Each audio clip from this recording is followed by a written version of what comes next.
And we're here. Hello, all. Welcome. It is Thursday night. It is Thursday night generational change. I'm Jen. I'm Peter, and it is Halloween. It's Halloween. I wore orange and black. That was the extent of That's my the new orange is the new black. Orange is new. This is the extent of my Halloween festivities this year.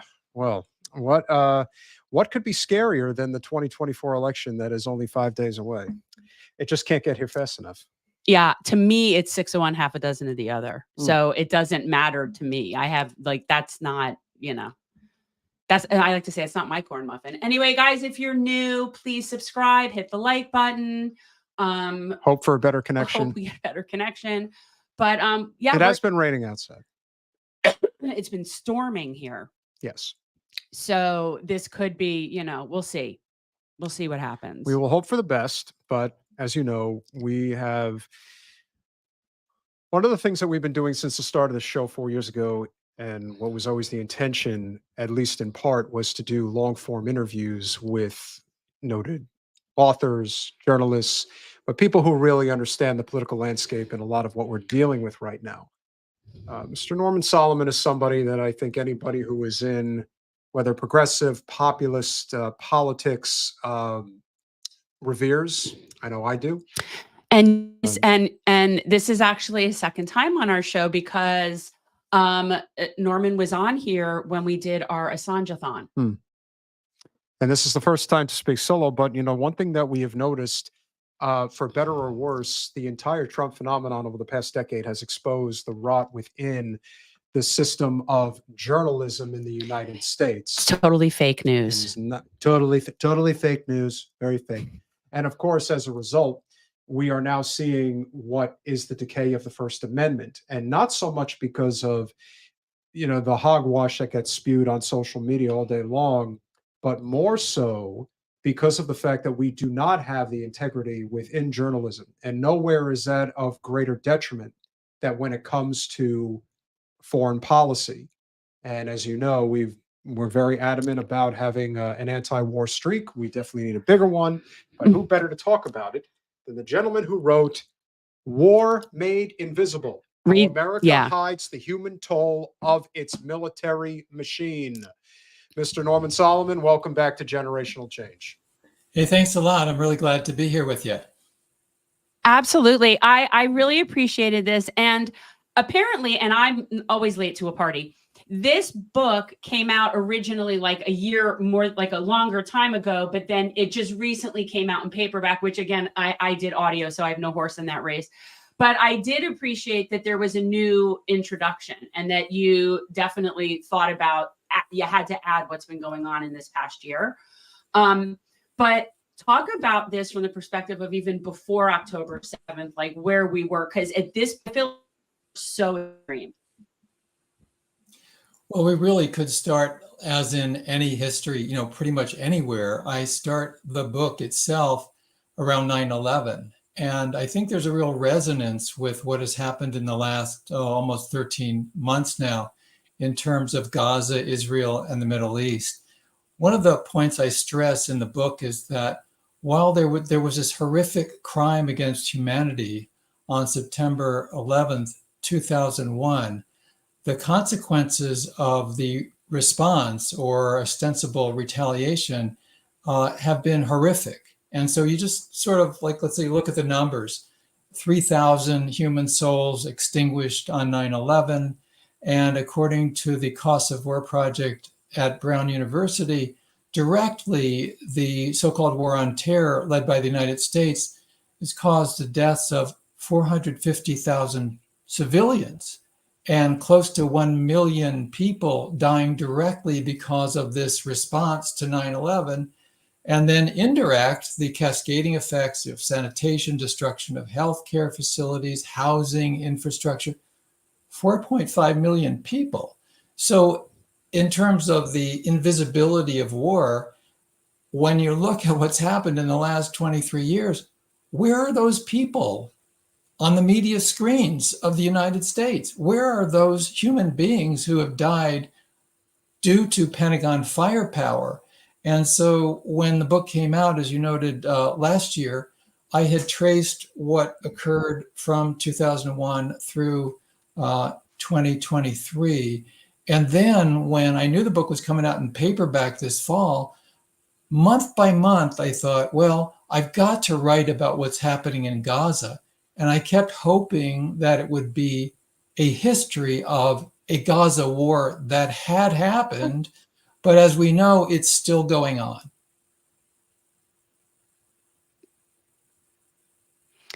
Yeah, I remember the issue coming up back in the Gulf War, or God, I'm old. I can't.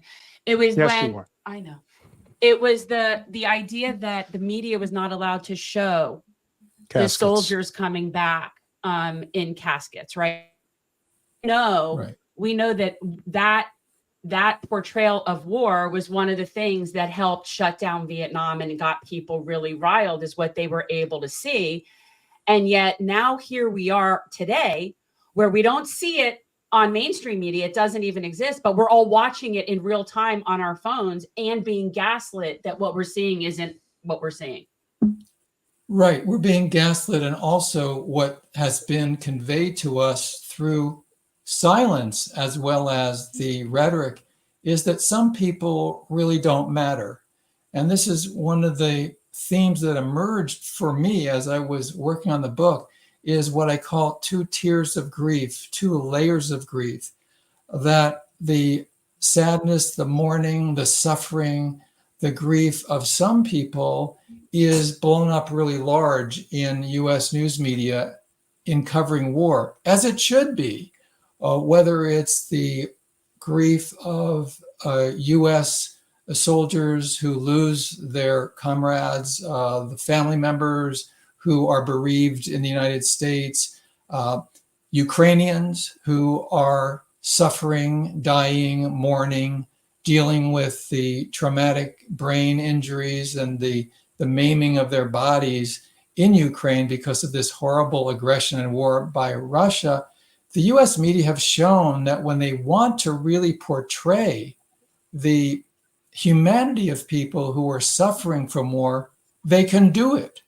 But what we also are seeing through silence, through euphemism, through evasion, is that when the mass media, with some exceptions in the US, do not want to show the results of war, the horrific results, then they generally don't show it. They use euphemisms, they downplay it, they have their own fog of war in media. And that's what we've seen or not seen since October of last year in terms of Gaza.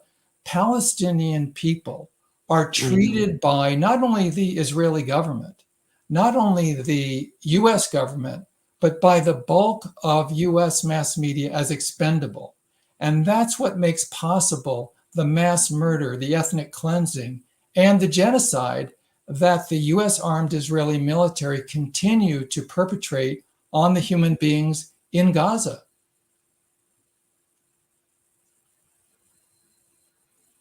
Yeah. Norman, one of the things that you talk about regarding journalism is the difference between somebody like a Thomas Friedman and somebody like an Ashley Bannifield, and what ends up happening when you tell the truth versus when you just become a habitual liar. I've always regarded Thomas Friedman as one of the poster childs for the downfall of our First Amendment, basically doing it all for the money and nothing more. And Ashley, who barely stepped out of line from what I could see, but even that slight deviation from what is considered the corporate narrative can basically get you, thrown out of a job, in some cases run out of a career. What has been your experience, and is there a particular inflection point where you think that there was this shift, or has it really always been this way since the Vietnam War? I think the technology, of course, has changed. The styles have changed. The hairstyles have changed, how correspondents speak and dress, and some of the boundaries that are understood stylistically and otherwise. But the underlying pattern has been very similar. And we know the expression, and I think it's true, the first casualty of war is truth. And certainly in the last 6 or 7 decades, we go back to the Vietnam War, this has been a pattern. There's a great book by Michael Hare, who was an independent journalist covering the Vietnam War. He wrote a book called Dispatches, and he talked about how the briefings would be presented by the US military. They'd be lapped up by the US media lapdogs, essentially. That's my terminology. And he said, after a while, the rhetoric, the language, the jargon just blows through your mind, and you don't really deal with, much less convey, what war is all about. And that is death. And admittedly, any technology, any journalism is going to fall short of really conveying what the death, the misery, the suffering, the anguish of war is all about. But because of the media bias, and as I talk about in the book, the tinting of the window on the world, red, white, and blue, the anesthetizing effects, the incredibly deep and horrific biases having to do with nationality and racism and so forth. When the Russians kill people, that's a horror. When Americans out of the Pentagon firepower kill people, well, that's unfortunate. And of course, we've seen this pattern really play out in terms of the Israeli military and all the excuses that have been used. So it's a long roundabout way of answering your question that, yes, I think this has been true for even centuries, but with the increase of the capacity of the most powerful military in the world to cause widespread decimation on literally many continents, then it ups the ante in terms of the death, the suffering, and the Orwellian dimensions of what's really being inflicted, not only far away, close to home. Really that for the Pentagon, the propaganda systems, the media coverage and non-coverage are just as important as the missiles and the bombs and the bullets. Right. Yeah, it all works together. They all work together to keep it going. And I was noticing, there's a couple of different layers here. So on the one hand, we downplay, obviously, who we are in the world, right? Like, we're the good guys. Everyone else is the bad guys. It's so clear how we use active voice, passive voice with whoever we think are the good guys or the villains. And then where we also care more or less based on who are the oppressed. So when it's white people in Ukraine, then we seem to be extremely concerned, and you see everybody putting Ukrainian flags in their profile, and everyone's like, oh my God, the Ukrainian people. And yet we do not see that when it's darker people. Yes, as you say, there are the different layers. There's the racial aspect, and there's a nationalistic aspect.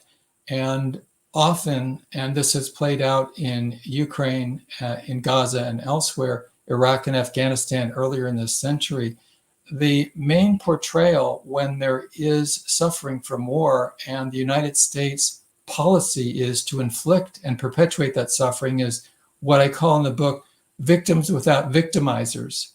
So we have seen that in terms of this absolute slaughter going on with US weapons making it possible in Gaza.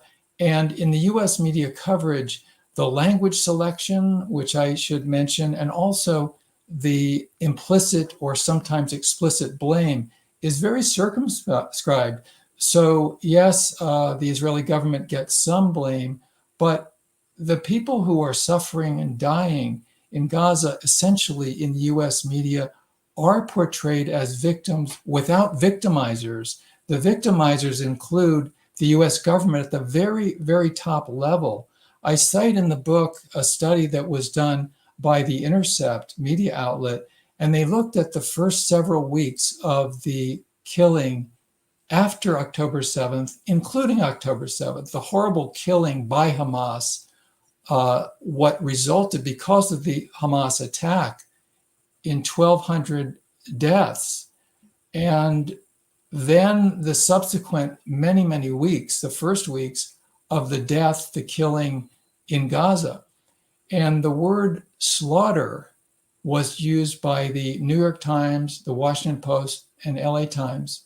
The word slaughter was used 60 times to describe what was done to the Israelis by Hamas. In the same time period, the word slaughter was used only once to describe what was done by the Israeli military to people in Gaza. There was a similar ratio with the word massacre, 125 times to 2 times. So we're really in an Orwellian twilight zone where, despite all the professions, so to speak, and this goes to the previous question, of great journalistic integrity and so forth, we really have this internalized value system or unvalue system where journalists really serve, consciously or not, as mouthpieces for a dehumanization of some people by the US government. Right. Certainly, when I look at what goes on in terms of our State Department or, Homeland Security or whoever those people are that are just spewing lies, I cannot stop wondering why we're even bothering to have those press conferences anymore with people like Mark Miller or whatever his name is. Why are we even bothering to ask these people questions? Because they're so blatantly lying and everybody in the room knows it and they just sit there and it's like. Yeah, the lying comes in so many different forms, the euphemisms, the evasions. I quote in the book, one of the spokespeople, I think it was Matt Miller at the State Department, when by law, the State Department needed to certify that the Israeli government was not using US weapons in a way that violated human rights. And there's very clear definitions of what that means. And with a straight face, Miller tells the press earlier this year, Secretary of State Blinken has certified that the Israeli government has not been violating human rights with the US supplied weapons. Well, it doesn't pass the crying test, so to speak. It's just horrific. This is newspeak that is done, as I say, with a straight face, and it continues to plunge the minimal standards of what is accepted as cognitive reason in the US news media. And it's really, I.F. Stone, the great journalist, used to say that he couldn't understand why his colleagues prided themselves in saying that they were never surprised by anything. I think, if we're open to the world, we don't know what to expect. Things can happen that might really, really astonish us. We certainly don't have a workable crystal ball. And I see that as sort of two levels, because if we're not outraged, then we're not paying attention. At the same time, if we can extrapolate from history, this shouldn't really astonish us. We should be taken aback by this newspeak, this doublethink that's being perpetrated by U.S. mass media and politics, and certainly by the bipartisan folks on both ends of Pennsylvania Avenue. We should be horrified. And I think part of the challenge for us is to stay horrified, because it's like a Novocaine from mass media, trying to numb us, trying to normalize what is an ongoing genocide courtesy of U.S. taxpayers in Gaza. Norman, what do you attribute the disposition of the upper liberal class, particularly friend of the show, Matt Orfalo, was at Kamala's rally at the Washington Monument the other day. And, these are all people obviously from, Chevy Chase and, Fairfax and places like that. But, the answers that they were giving were, one of them even said outright, oh, I want her to be president because she's going to continue the war in Ukraine. It's like there really is something to be said for the constant finger pointing at MAGA being a cult. But I got to tell you, there really is something to be said for the upper class liberals just completely being in lockstep with whatever the Democratic establishment tells them. And they're taking these cues specifically from people who portray themselves as being journalists. That's why the overreaction, and that's something we definitely want to talk about, the insane overreaction to WAPO not endorsing Kamala, and the way that it just completely messed with their worldview, that they will, I have to cancel my subscription. Like, that is a really deep indoctrination that I don't think people truly understand. Fascinating is that there has been such a pushback, and sort of the mask has fallen, that billionaire owning a media outlet, and if you go back to the Graham family owning the Washington Post during the Vietnam War, they were very pro-war.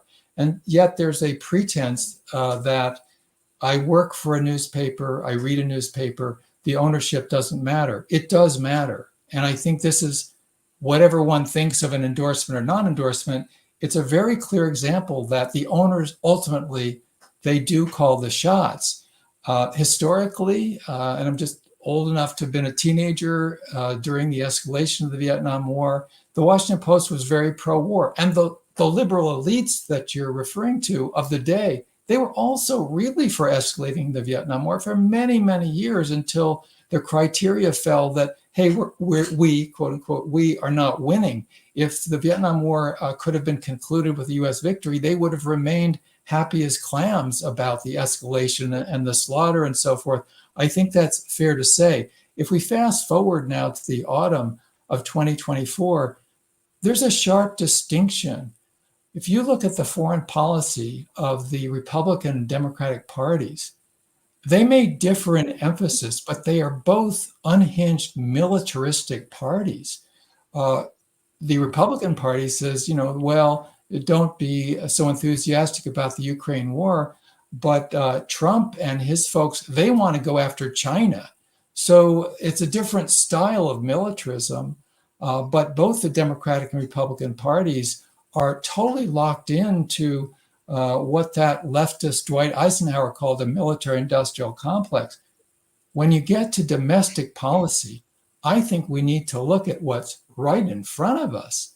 These are two very different parties, and Harris and Trump are two very different candidates. And I think it's a challenge for us to acknowledge those differences, that the foreign policy is a friggin' mess with both parties. And domestically, it's extremely important as to who wins, unless we think that the Bill of Rights don't matter, unless we think that it doesn't matter whether a woman has a right to abortion, unless we think that shredding the social safety net doesn't matter. And the mass media are not able or willing to make those kind of distinctions because, for one thing, they're on board with the warfare state anyway.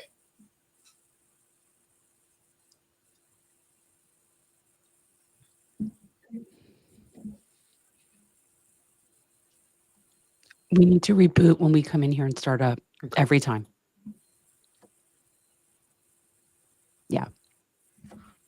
I think that this is just a manifestation of all the things that happen when you allow, or not even allow, but are kind of caught blindsided by, as off the wall as Trump can be, just somebody who is really not controllable. He's going to say things at times that is going to expose empire in a way that they just cannot handle it, because it's already a very fragile foundation to begin with. We have had a series of, what you would consider to be body blows that the system has been taking well before 2016. I think that the whole exposure of just how rotten the electoral system is as it relates to what happened to Bernie was just sort of a touch-off point. And I think Trump ran with that and used it to his advantage, because there, as we have said time and again, and as Jen has run against one of the very worst on the Hill, Wasserman Schultz, there's never truly been a reckoning for what they have done to drag this country straight to hell, because that's kind of where we feel like we're going right now. And the lack of accountability, I mean, even here, the Sun Sentinel, our local newspaper, that's owned by a billionaire. The whole concept of print media, or written media, even, basic TV, there's nothing of substance. Like, it just doesn't exist. The best we've got, in We Are Small But Mighty, are podcasts like this, and journalists like you who are still trying to hold whatever thread together we still have. It isn't much, but it's basically all that's left. Unfortunately, most people, this is what is very hard for me. We're just talking about this. Like, me going about my regular life and coming into contact with regular people, like pedestrian people that put on MSNBC or CNN or Fox, like just regular people, is I can't have a conversation with those people. I mean, we're in two completely different universes in terms of an understanding of the world, how we see ourselves, how we see empire, how we view, and it's really like being outside the matrix, but being stuck inside with the people that are in the matrix. Yeah, the information flow and where it comes from, where it goes is, as you say, really crucial. In terms of the election, we used to use this phrase, a split in the ruling class. And I think this election is a split in the ruling class among forces that in both cases really accept the idea that the US government should try to run the world as much as possible. The one hemisphere idea, the Monroe Doctrine, that's necessary but insufficient as far as they're concerned. They should try to run both hemispheres. And the foreign policy and the military expenditures, Pentagon budget almost up to $1 trillion with a T dollars, they feel like this is an essential effort. We're at a juncture right now where there is another aspect to that split in the ruling class. One of them is fascist. And so people on the left have to really reckon with the fact that there could be an ascension of a fascist party in this country. That's nothing to sneeze at. And I heard one interview with a Green Party aficionado who said, well, we don't have any free speech anymore. And this was on a podcast. We don't have free speech anymore, which is sort of laughable. Do we really know what fascism is? Do we really know what the 900 pages of Project 2025 portend? And so I think we're in a need for really dialectical analysis, because the militarism of both parties is antithetical to any human decency. And no matter who wins, we're going to have to organize. At the same time that under a fascistic system, it is much more difficult to organize. And so I think in a way, for progressives, for people on the left, we need to ascertain who we want to organize against. And that's who we need, because we definitely don't need a fascist in the White House. Yeah. And I see it, I see what you're saying, but then I also feel like if when we talk about Trump getting in, we talk about so many more people paying attention and being angry about the things that they're okay with Joe Biden doing right now that he continued from Trump in the first place. Whereas with Trump, it's like they are on him. And then I feel like, let's say Kamala gets in, they're going to keep doing the same thing, except for all those people are now going to go back to brunch and everything is going to be fine for them. And I feel like what Peter said before, we're going to hell. I mean, not, hell, but and to me, I look at it like Kamala Harris is the escalator and Trump is the free fall. And I feel like we need to hit this point, but they're already, the cop cities that are all over the place that are coming down on protesters and all of this militarized policing and all this. This has been going on under Democrats. Like, this is going on in blue states, blue cities. And so I don't know what keeps people more active. Like, in my mind, more people stay awake fighting against somebody like Trump. It's essential to organize. There's no question that that's the case, and people need to be constantly awakened and reawakened. Dan Ellsberg, who I was lucky to know and work with, he said, it's an illusion that things can't get worse. They can. And are we going to decide for a woman in this country that it's not important to us whether she can have an abortion if she wants one? Are we going to decide for millions of poor people that it doesn't matter if their social safety net is shredded? I think that sometimes there's a temptation. If I run a progressive magazine, well, my subscriptions will go up. If the person in the White House is even worse, well, that's not really the kind of criteria that should work. We want social change. And I think that progressives have two overarching responsibilities. We fight the right wing, the misogynist, the racist, the nativist, and we also fight for progressive policies. If the Republicans control Congress and the White House, we ain't getting a shred of progressive policies. If you look at the last 4 years domestically, there have been some things pushed through. And I know you've been very aligned with Bernie Sanders. I have too. I was a Bernie delegate twice. Bernie is saying that because he understands it. Where I would push back is I do believe that there has been a seismic shift in the Democratic Party in terms of who is having the most say in the party. I think that they were really caught off guard with Bernie running in 2016. The 2016 and 2020 campaigns were diametrically different, in my opinion. The 2016 Bernie Sanders campaign was the closest thing to a modern day Teddy Roosevelt, Eugene Debs type of a run that you were ever going to see. And he scared their party so badly that they embraced the Republican Party harder than they've ever embraced it before. And that's why you now, in the home stretch of the election, have Kamala going to the upper Midwest with Liz Cheney to try to get the votes to win the election. To me, that is a manifestation. It's not an anomaly. It's a manifestation of what this party has become. It's been adjacent to Wall Street ever since the mid-'80s with the DLC. It went into hyperdrive under Clinton. They attempted to continue this trend with Hillary. They obviously continued it with Barack. And now they're trying to do it again. Only now it's like, I think the country is so fed up in the direction that we're heading in that this is the ultimate lesser of two evils perspective from the voter demographic. The way they're looking at it, even if you're voting for Trump or Kamala, is that I don't want the other side. And that is a very dangerous place to be. And it's also, as I've stated many times before, to view the level of privilege from the average liberal voter in this moment, when there is a literal genocide taking place every day, it is very hard to just be like, how are you not addressing this? How do you pretend like this isn't going on? You're acting like this is the end of it. No, this is the end of the world, because you are pushing. And this is where the whole economic component comes into play. And this is the one thing that I think a lot of people are attracted to Trump's message on, which is BRICS is a real thing. And these countries are gaining strength in terms of their economic viability to move away from the US dollar. And if that is what is going to happen, that is all on us. We did it. We did it to ourselves. And as Jen, you famously like to say, pigs get fat and hogs get slaughtered. And we're in the hog stage. Oh, we're way in the hog stage. And this is why I almost fear that things could get worse under Kamala for this reason.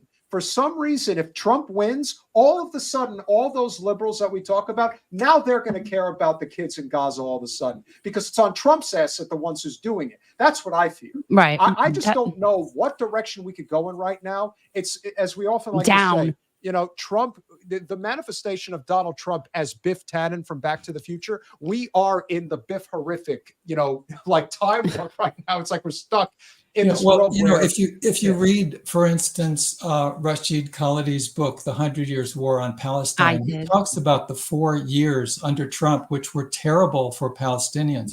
If you look at what Trump has been saying, including a call to Netanyahu very recently, said, do what you got to do. So there are a lot of people, including Jim Zogby from the Arab American Institute, Of course, we condemn without equivocation what the Biden-Harris administration has been doing with Gaza.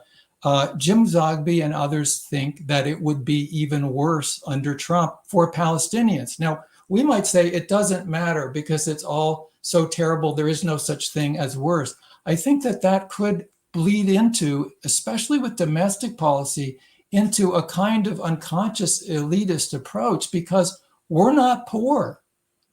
This is a big difference between the two parties. If we think that the Republican Party running both houses of Congress and the White House will be in any way receptive to progressive change, we should rethink that. The fact is, that's going to be a brick wall. There are cracks in the wall under Democrats on domestic policy. We might be so furious about what happened in 2016 and 2020 that we don't want to acknowledge that, but it is actually true. But here's the point, and this is something I know you're aware of. This is why the Democrats are doing what they're doing, because they feel that they literally have us backed up against the wall with a firing squad.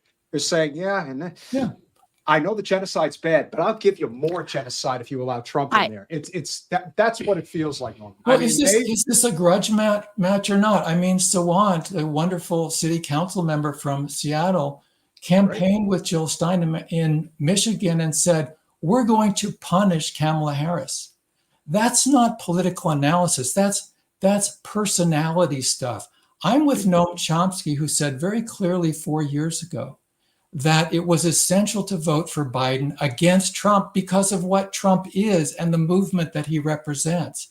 And as Chomsky said, we can talk all we want about the lesser of two evils, but if we say we don't believe that it matters, then we're saying that more evil is just fine. It's just fine, equivalent to less evil. Okay, so then the question now is this, because they're in power. So if the call for, let's say, a weapons embargo or a ceasefire, but we all know that this can get so much worse. I've said the worst leader in the world by far is Netanyahu. There is no one close. He's the first person I would say would drop a nuke if given the opportunity. Oh, he's going to take everyone out with him on his way out. That's the scary part. And so my question to you is, why would there be, you're set 5 days left, and right now the trends are suggesting that it's probably edging towards Trump. So let's say that there's a Hail Mary pass that Kamala has to throw right now in order to stave this off and, let's say, win Pennsylvania and with it ultimately win the election. My question to you is, why isn't there a firm message? Her messaging is one of the absolute worst I've ever seen of any politician, forget president. But why isn't there this concise message of, we are going to have a weapons embargo, we're going to have a ceasefire, and this... They gave them the 30 days, which purposely went past the date of the election. Right. That was the whole point. The whole thing about the political football being that, well, now the election's over, now I don't have to do anything. So that's my question to you. Like, well, so you're asking why, and I would answer that they're completely old school. They're afraid of the Zionist lobby, and they're cowardly. And I would say that the polling indicates it's may well have been, at least in the opportunistic level, a big mistake. She probably get more votes in the swing states by coming out for an arms embargo. I think the reality is that Biden should be right behind Netanyahu at The Hague. And if Harris wins and she continues the policy, she should be right behind Biden at The Hague. That is the reality. When Netanyahu hears, as he did from Trump, that you should do what you need to do, that's music to his ears. Nobody disputes that Netanyahu not only wants Trump to win, but has done everything he can think of. So he wants to help Trump win. So we have to ask ourselves, gee, now Netanyahu, you just correctly said is a huge, in effect, war criminal. We should ask ourselves now, why does Netanyahu really want Trump to win? I think they hedge their bets. They can go either way. It's sort of like, so Trump was nice enough to move the embassy to Jerusalem. Of course, Biden didn't bother to do anything to, undo that. So we've just, I feel like the trajectory has been the trajectory. And I do get that Trump tells Netanyahu to finish the job, but I'm not so sure that Biden doesn't either. We just don't know that he tells him that. Well, That's what I mean, so we don't know. Biden's a war criminal because of what he has done in policy in the last 13 months. There's no question in my mind. Well, I would call him a war criminal for his advocacy for the war in Iraq, but they're all there. Well, that was as a senator. Yes, I have that in the book too. I mean, he's a 50-year militarist. There's no doubt.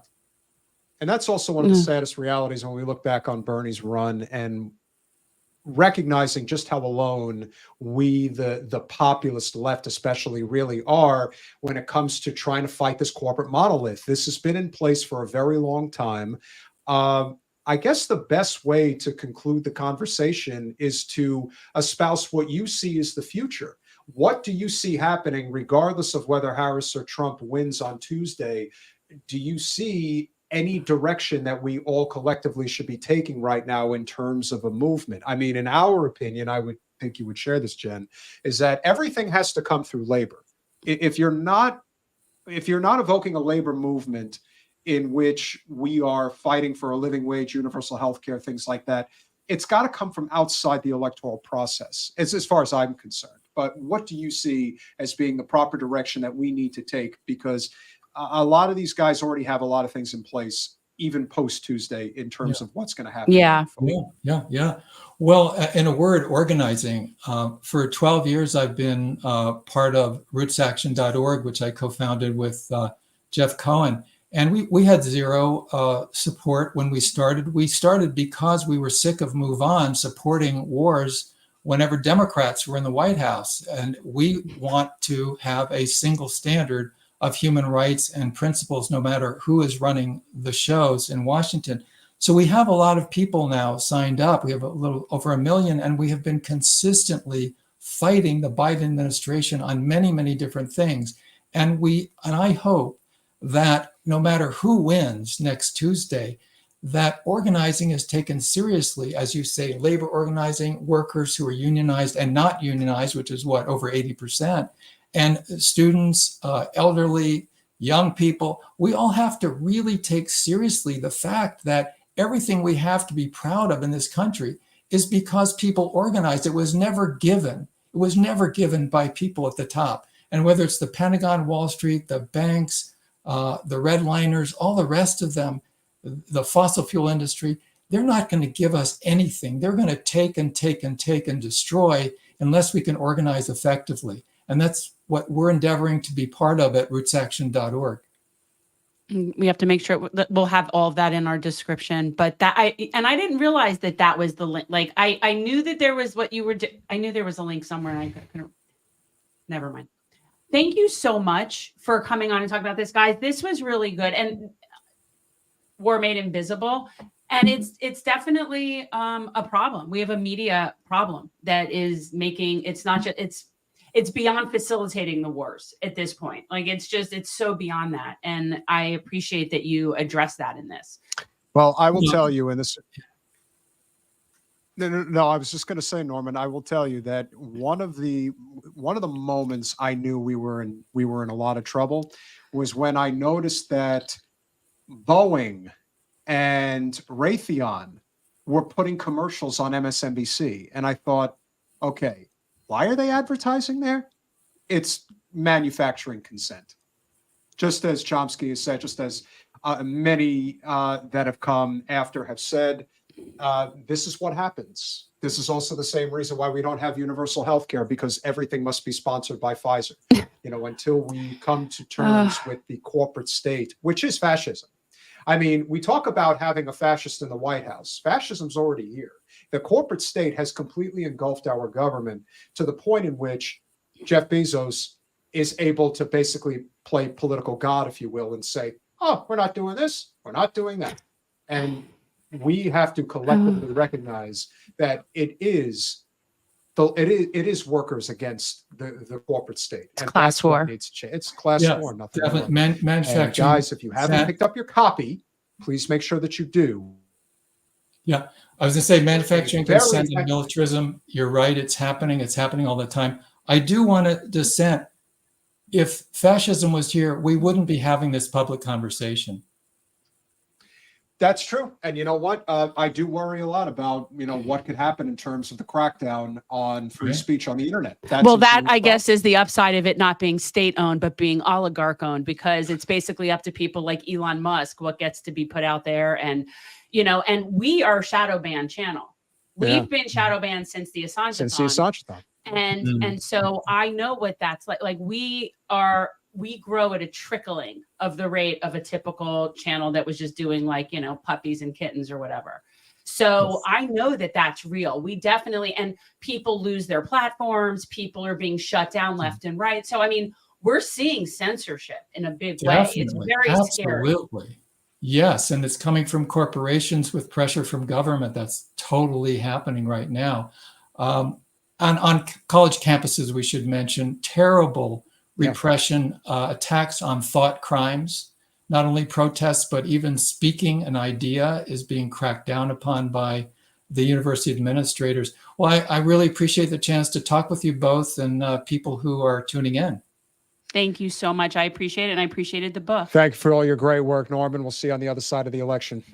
Okay, looking forward. You both take Have care. a good one. You too. Bye. Bye-bye. Of course, a very... And as somebody who, I did go to journalism school, so I take the journalism thing seriously. No, I do too. And listen, he's an old school liberal, and I don't deny his fear. I think it's very real, but there's still what I would say with Norman. And again, he's a good guy. This is not somebody who is trying to be blind to the realities. No, he was very, very clear and, but makes very good points. I mean, it's not what he's saying is not necessarily wrong. Where he is wrong is there is this sort of denial about the complete corporate capture of the Democratic Party and thinking that you can infiltrate it and you can break it down and build it up again. Yeah. Look at what's happened to, and listen, we're not even going to address it tonight because as far as I'm concerned, it's a waste of time.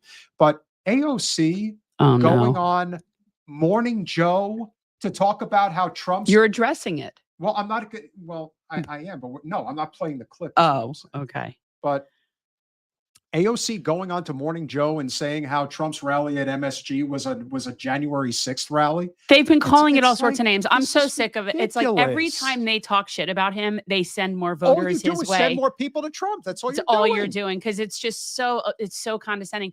But a lot of the things that they've said are things totally taken out of context. They do it on purpose. And I'm not saying he's not disgusting. He's disgusting.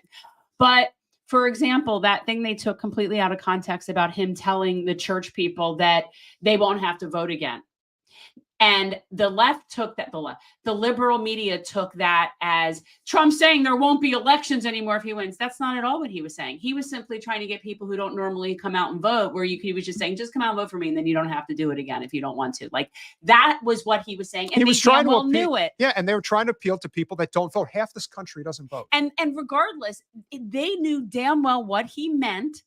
And yet they then started saying things like Trump saying he's going to stop all elections. He's a fascist. And it's like, that isn't what he said. Listen. And that I find consistently because he doesn't know how to speak without his foot in his mouth. Me want tacos. Listen, full disclosure, I've been trying to get Mr. Finkelstein back on the podcast. He's actually been traveling out of the country quite a bit, but some good news, Jen. I do believe we are going to have Jen's personal favorite, Dr. Cornel West, back on the show very soon. Good. So we're working on that. We will have our friends at the Punch Up Pod. We're going to be doing a crossover. Charles Lee. Crossover with them on election night, Tuesday night with the Punch Up Pod. Go live at 9:00 on Tuesday.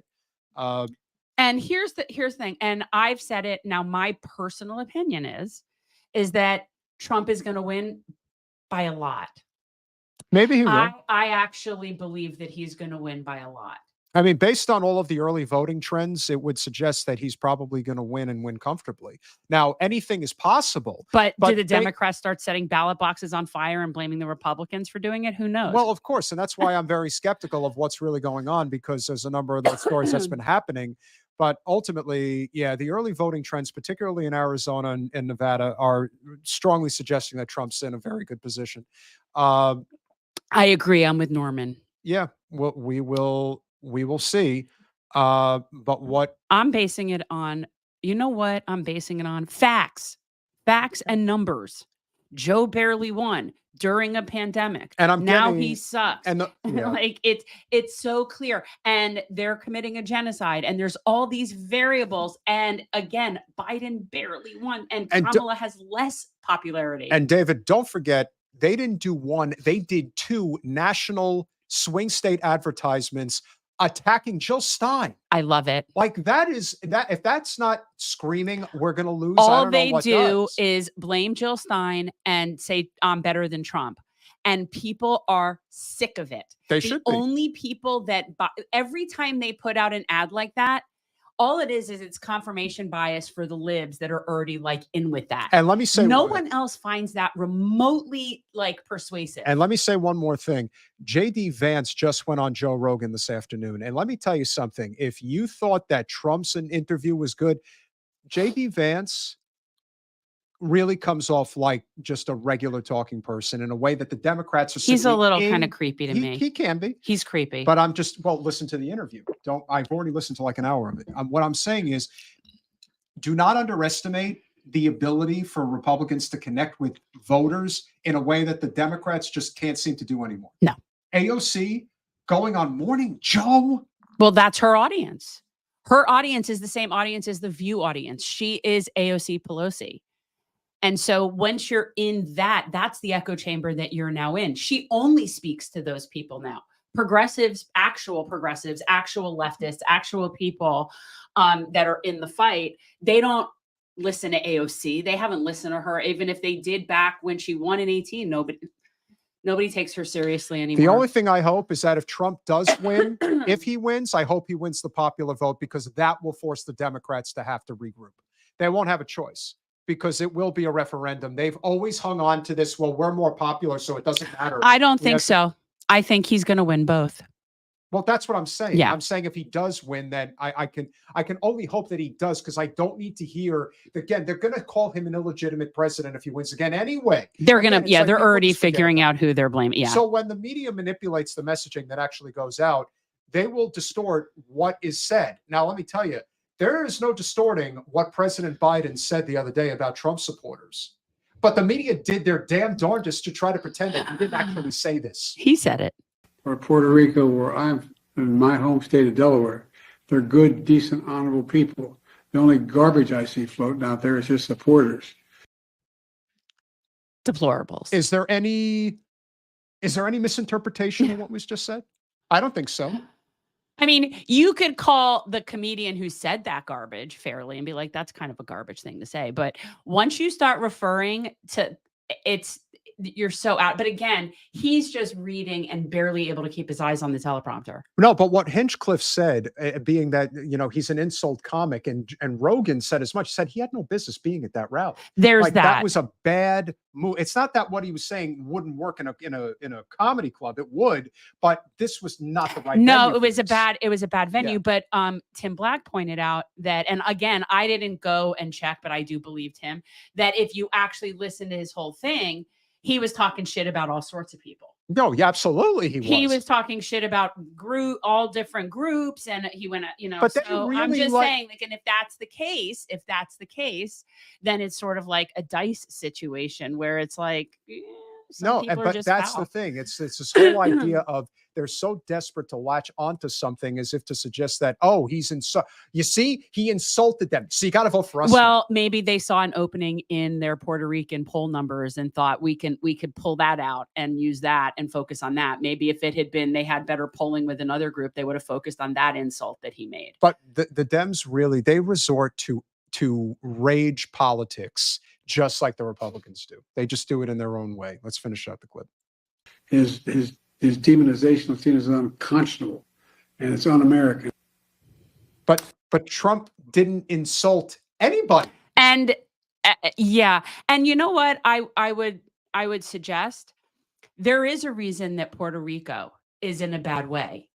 There is a reason that they have so much that is bad about their infrastructure and why they have so many problems there.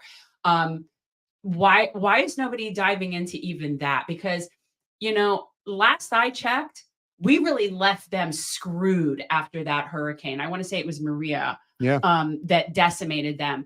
And we didn't We do didn't help anything. them. We didn't help them. They No. were basically like, oh, you're on your own. So it's, it's one thing to talk about, Thank you, Donald. thank you, about Puerto Rican people and, say derogatory things. But as far as the actual island, yes, it probably could use a little bit of a boost. Maybe we should, I don't know, take better care of our people. That would just be, my theory. And, We got to take care of the Ukrainians and the Israelis, and Jen. not have something that makes that island be the butt Remember, of a joke. Jen, brown people can't Well, help them. I'm just, Not allowed. I'm just saying we could discuss that, but Jen. nobody wants to discuss that. I think we should discuss how poorly we treat Puerto Rico in general. Like Brown people this was an opening, an opportunity to discuss that. can't help them.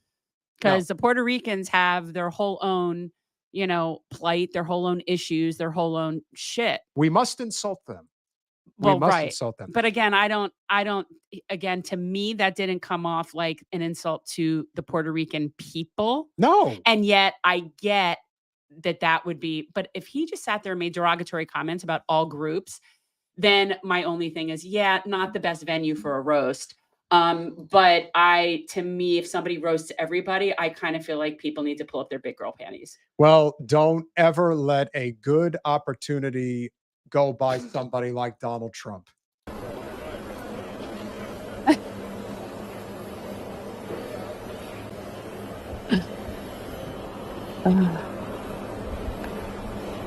How do you like my garbage truck? This truck is in honor of Kamala and Joe Biden. It's a really great truck. It was the greatest. It was the greatest garbage truck you've ever seen. My people aren't garbage. They're sweet, wonderful, incredible people. It's That just image. It's just great. It's in the garbage truck with the neon vest. Yeah, I mean, he'll, of course, they are so imploding, and he just takes it for all it's worth. Like he really, he knows how to market. Thank you, Teresa.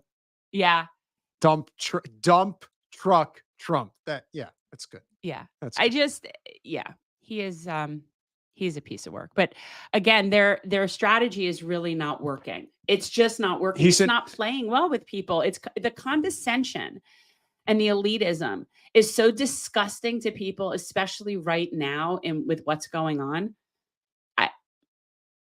He just comes off much more appealing. To regular people, he just does. He comes off more appealing. Donald, I will definitely agree with you. I love Triumph the Insult Comic Dog. Yes. This is and so great. I'm good with that. But that's, again, I don't think that was the proper venue. People just are too quick to get all like agitated. And Adam, that is not surprising at all because she is a slime bag of a politician. Like she's got to figure else. out what her next move is, where she's going to land. Trust and me, she she'd needs. love to go to the Democratic Party, but They won't have her. They won't have her. Although I don't know why. Yeah, well, she's totally in line with them. What's her problem? Kamala? Well, you know what? I guarantee you, she probably tried to negotiate something with Kamala, and they just didn't see a place. She's like, could you imagine? They thought that they had more of a place with Liz Cheney than they did with Nikki Haley. Well, I'm just picturing like Nikki Haley going over to the left, and it's like we swapped her and Tulsi Gabbard. Yeah, well, it's guys. Do you not see the scam? It's just so ridiculous. It's so ridiculous. Come on, it's so obvious. But what I will say, and what I think you will say as well, is there's been a lot of mask off moments. All right. I really do not want to stomach that old Giuliani clip. We're not going to do it. Okay. I just cannot. That man needs to be, he is unhinged and he needs to be put down like a rabid animal. He kind of does. He kind of does. Oh my God. He's just. Do people not realize that he's insane? He hasn't been the mayor of New York City in, is it 23 years? Something like that. I mean, it was just right after. Amazing how you can live off of that for so very, very long. But he comes off like rabid. Oh, he's yeah, just insane. does. I can't watch him. He does. But I'll tell you what is even worse. Now, what nonsense. We've been very critical of Mehdi Hasan and the things that he has said. We've also been complimentary of Mehdi Hasan because he has put his career at times in jeopardy. But much as at the end of the day, he's falling in line with Kamala, and that's just it's disappointing for sure. That is career-minded stuff. But, however, I don't know this Ryan Girdusky. I don't think you do either. But he decided to make himself famous on CNN 2 days ago. This is pretty insane, but it's is it? It's not. Actually, it's not. It isn't. If you don't condemn genocide, this is what you get. Want to be called Nazis? Stop doing. You're stop called an saying- you've been called an anti-Semite more than anyone else's table. Yeah. And people would By sit there you. and no, by me. I never called you an anti-Semite. I mean, I'm not sitting here saying I don't. I'm a supporter of the Palestinians. I'm used to it. It's Yeah, fine. well, I hope your beeper doesn't go off. The thing. But You make a statement like that because you think that you're amongst people who are totally fine with what is going on. and that's not the first time that joke seems to be like a new running joke. Oh, I've seen it a handful of times, Yeah. but this time he did it on national television at a time when you're kind of just looking for whatever angle you can play. I hope your pager doesn't go off. But that is so underhanded, as if to suggest that, yeah, I hope you don't get killed. Yeah, it's like, come on, man. Well, to him, Palestinians Are are less than- synonymous. Well, it's synonymous with terrorists. Hamas, Hezbollah, terrorists, Palestinians, it's all the same. That's the point. So because Mehdi supports Palestinians, therefore, ergo, he is a terrorist. Yeah, That's the reasoning we have here. but the walk back It's a real brain trust. Yeah, going but the on. walk back is pretty funny.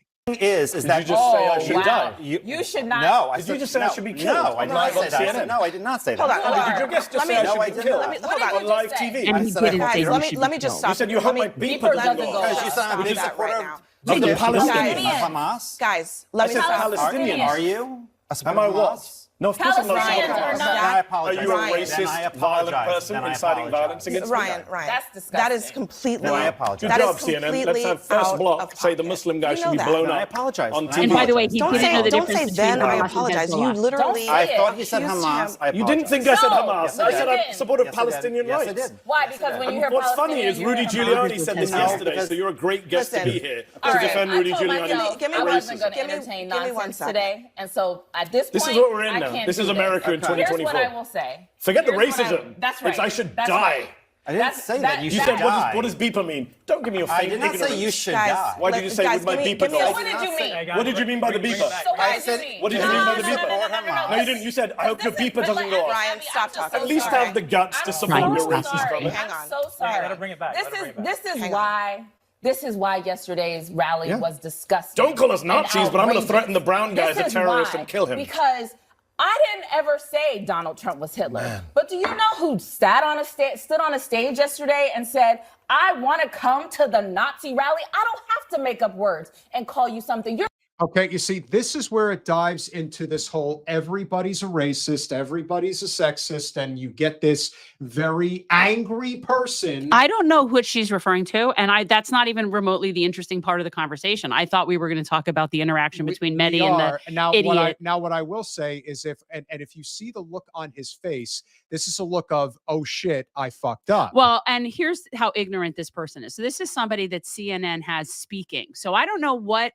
his area of expertise is, but he's sitting on a panel with Mehdi Hasan.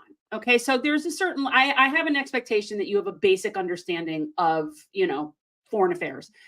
He does not know the difference between Hamas and Hezbollah.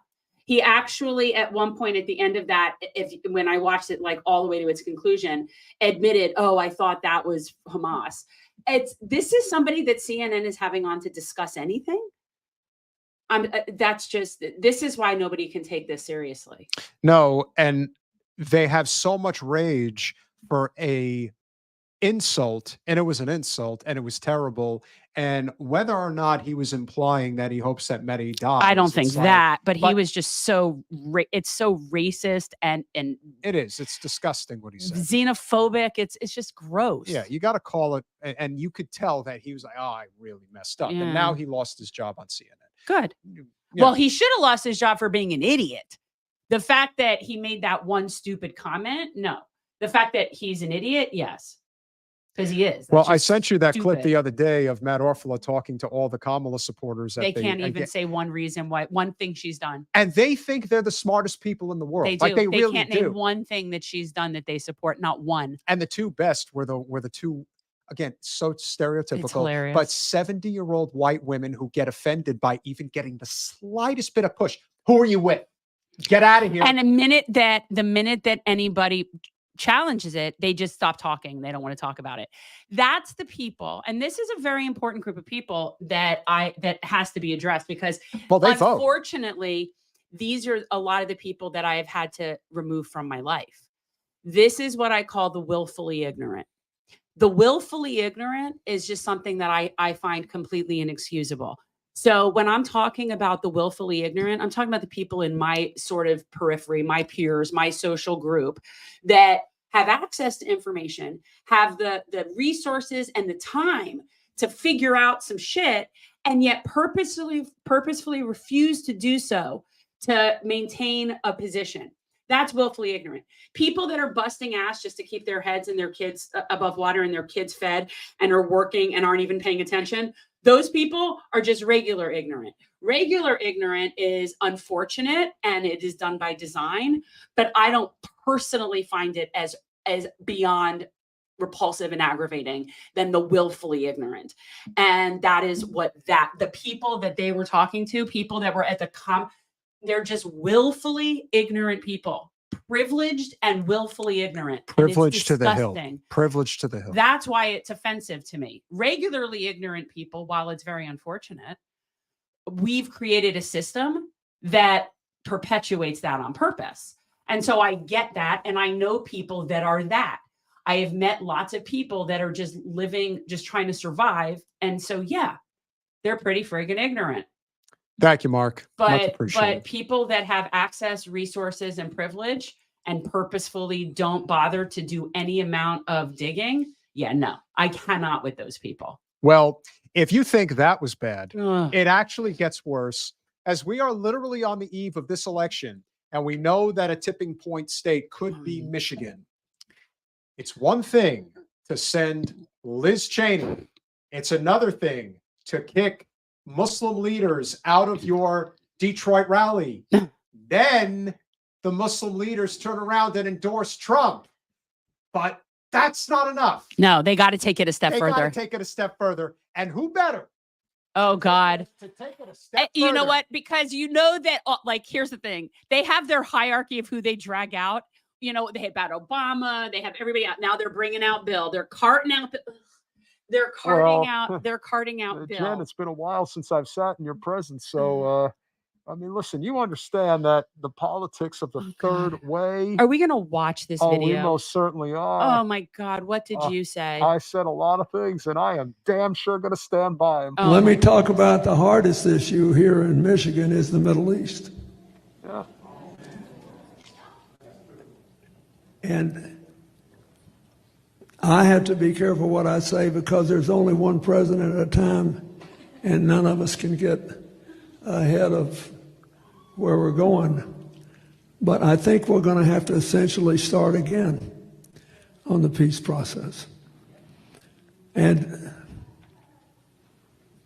I understand why young Palestinian and Arab Americans in Michigan think too many people have died. I get that. But if you lived in one of those kibbutzim in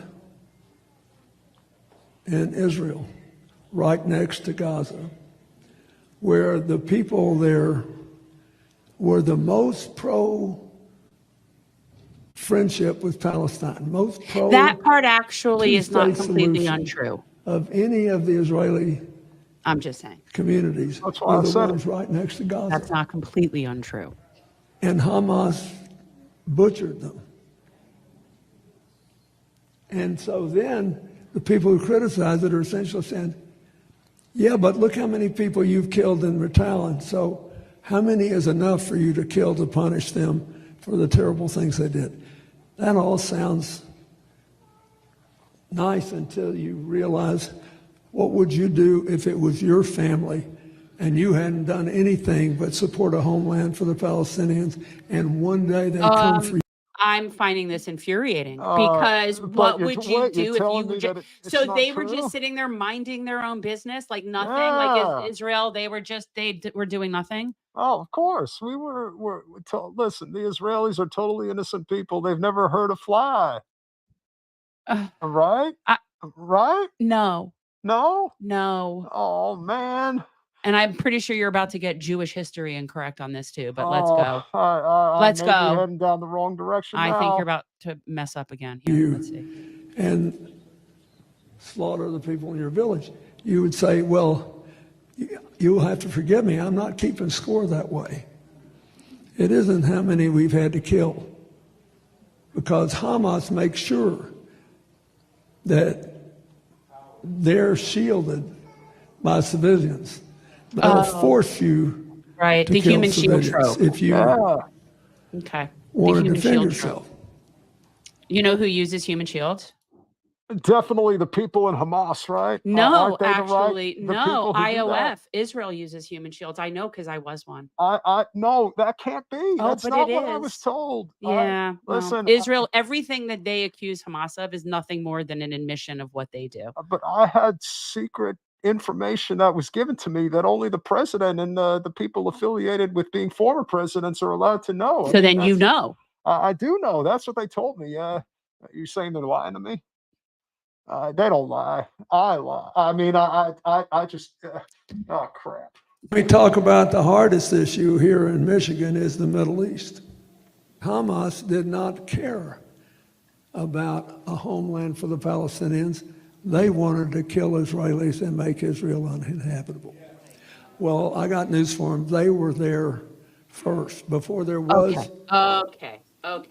Are you saying that I'm saying it wrong? I'm saying that that's just absurd. Okay. The Jews were never there first. They were never there first.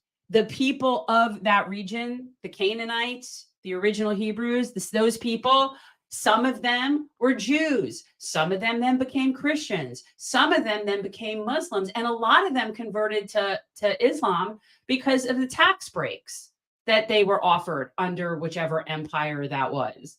So no, there weren't Jews there before anybody. There was the people that are there, that are still there, that have been continuously there, and they have had several religions over the period of years. That's the same people. It's so not complicated. But it's not complicated.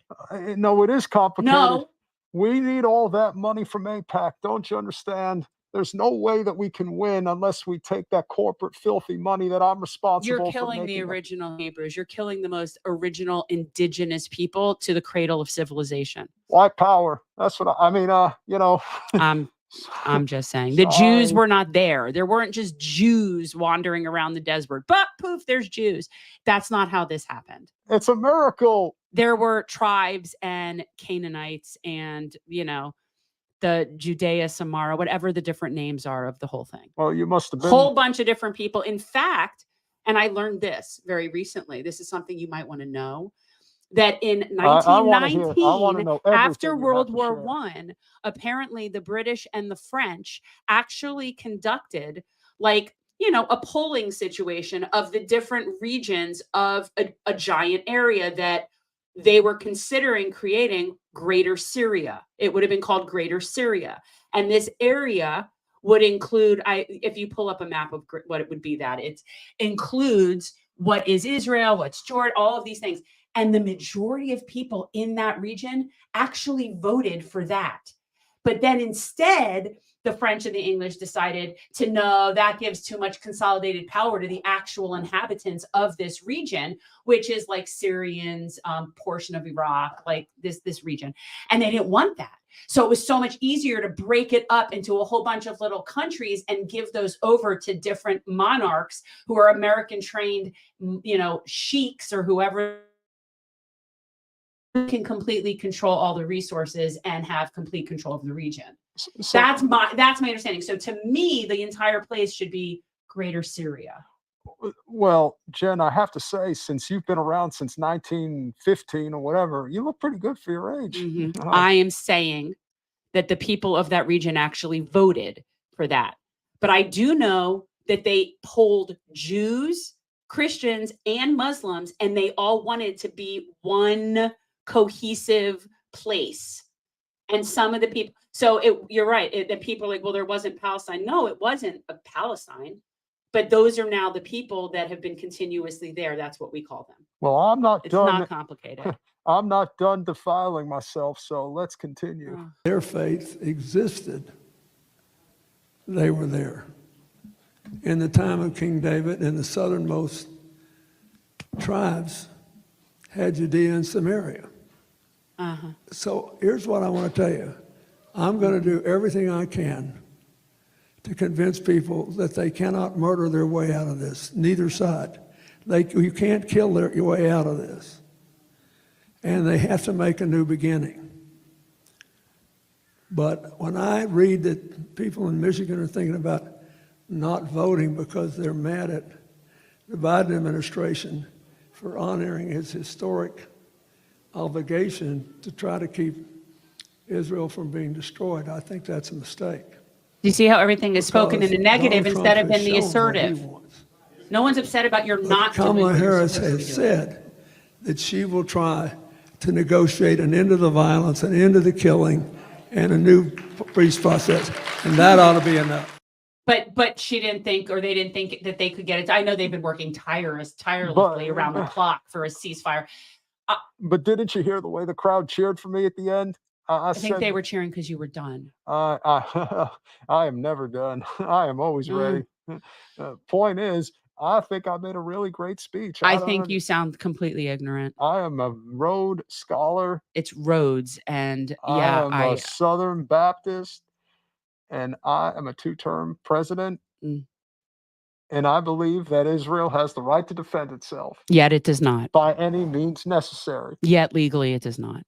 Oh, man. So much for your Rhodes. So much for your Rhodes scholarship. Oh, well. Clearly you didn't learn very much. I learned enough to know that I could talk my way out of just about anything except getting anything over your head, apparently. Bye. I can't. Can you believe he actually said that the Jews were there first? Of course. So they're trying to say. Well, what somebody was that is what somebody was actually so pointing absurd. Out. Oh, thank you, Me Want Tacos. I didn't even think about that because I haven't dressed up for Halloween. I guess I was Bill Clinton for Halloween, and I did a pretty good job. It's so, and when you. No, when you're quoting the Bible as your stance on, what you're entitled to or what you think somebody's entitled to, I just can't with that.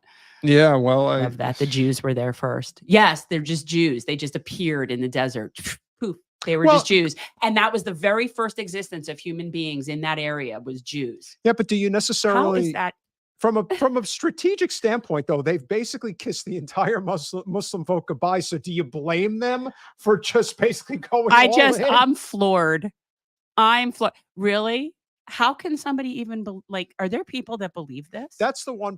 And again, the one flaw in Norman's disposition is that he thinks that the Democratic Party is salvageable. That's the problem. And that the difference in domestic policy is substantial enough that it warrants the other, right? Like that we should I don't agree with that. Well, he was basically saying at least they're better on domestic policy. That was basically what he was saying. I don't think so.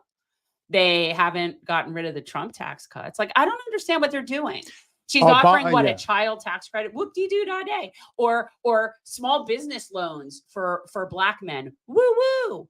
Because that's what Black men primarily want in this world. Well, that's what they're all fighting for. That's what Black Lives Matter was all about. It was about getting small business loans for Black men. Well, this is why Obama made Bush's tax cuts permanent, and basically Biden made Trump's tax cuts permanent. And this is the cycle. And it Point continues. being, it's the trajectory, regardless of who's sitting there. The same trajectory. I have said from the beginning, I do think that Trump would be better on Ukraine for my liking, based on my position on Ukraine. Thank you, Donald James. Appreciate you, my friend. But that's just one thing. Again, I didn't vote for Trump. My household 4 votes for Steinwehr. Very pleased. And I would vote that way in a swing state. I would vote that way in the rain. I would vote that way on a train. How many others you got? How many can you I don't remember? know. I'm so like not doxed or I'm not I the right will doctor. not eat them here, Sam. I am. But Green eggs that's and ham. yeah, that's how I feel. Like I was going to vote I was going to vote for how I was going to vote anyway. But I am in Florida, so people can choose to find that in terms of strategy however they think. I don't really care. And when people say to me, well, even if people think it is a vote for Trump, and here's the thing, even if I were to agree with that, yeah, we do not all agree on who's the lesser of the two evils. That's fundamentally what this comes down to. We do not all agree on what constitutes the lesser of two evils. I agree. There is totally a lesser of two evils. I just don't agree with the elitist liberals that think they know that that is who it is.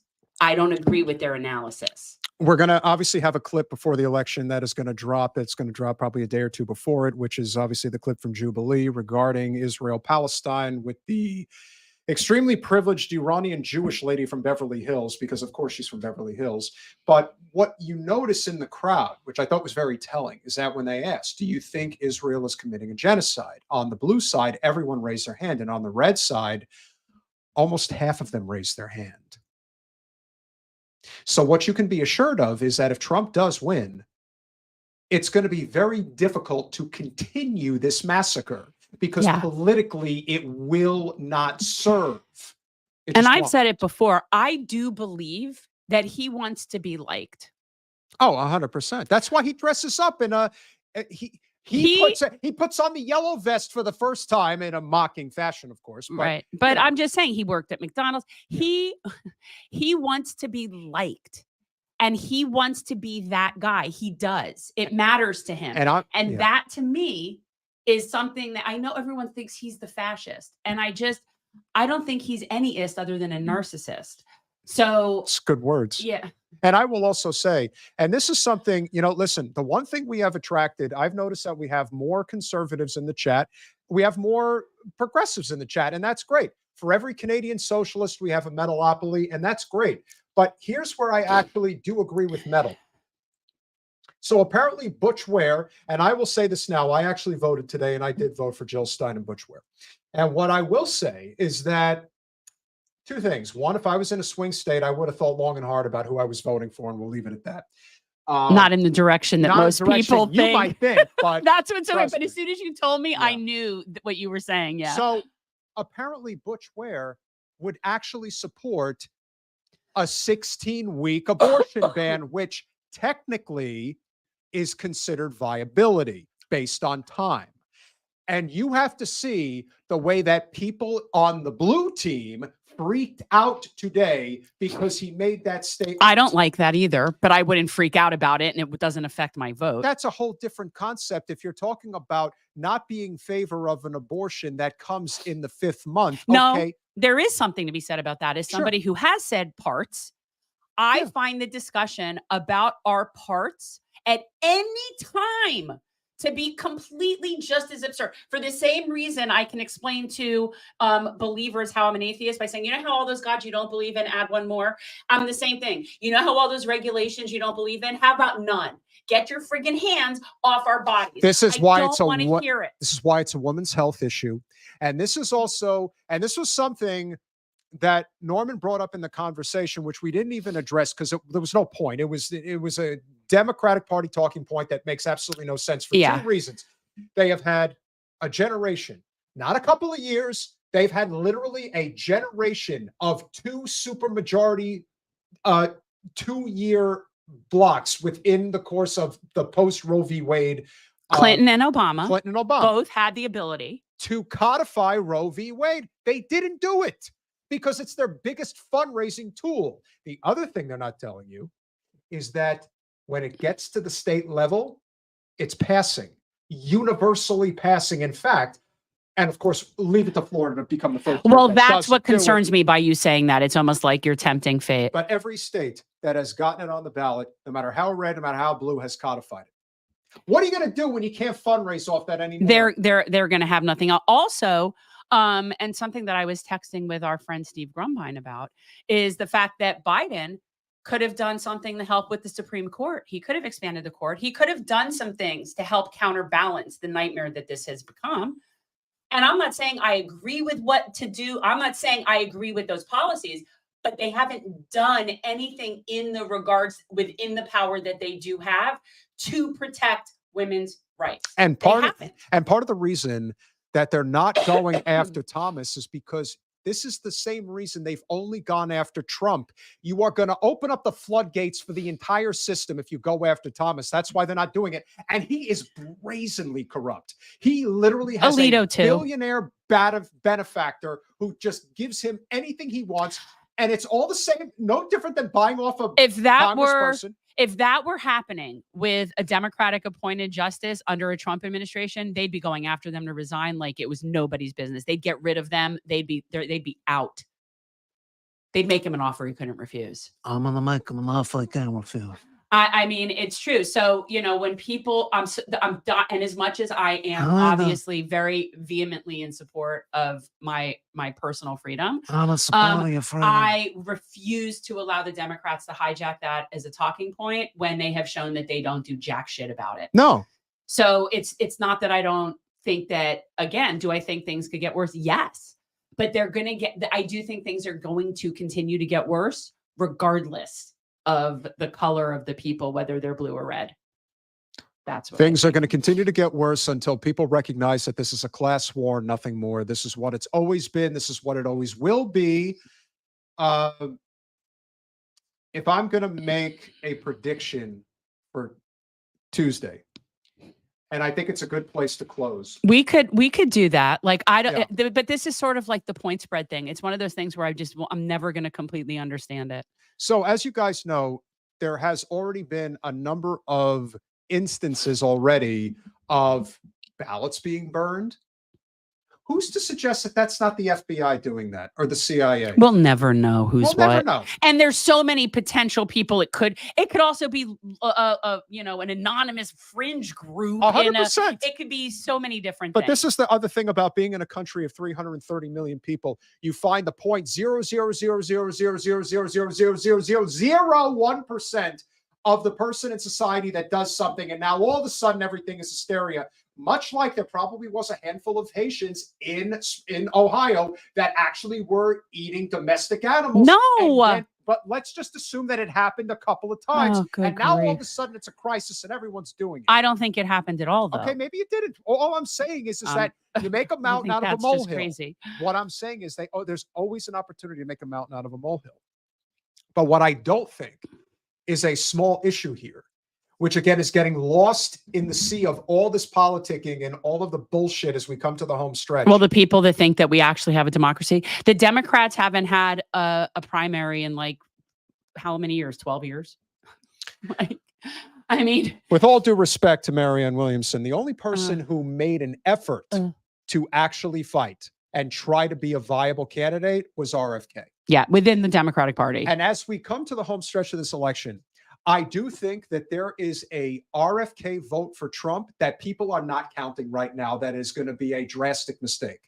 And the reason I believe this, we have often said that the corporate takeover of our country has happened in a multitude of places, but one of the biggest places it's happened is in big agriculture. Our food and our soil is poisoned, and it's poisoned because of big oil, big agriculture, big pharma. It's all interconnected.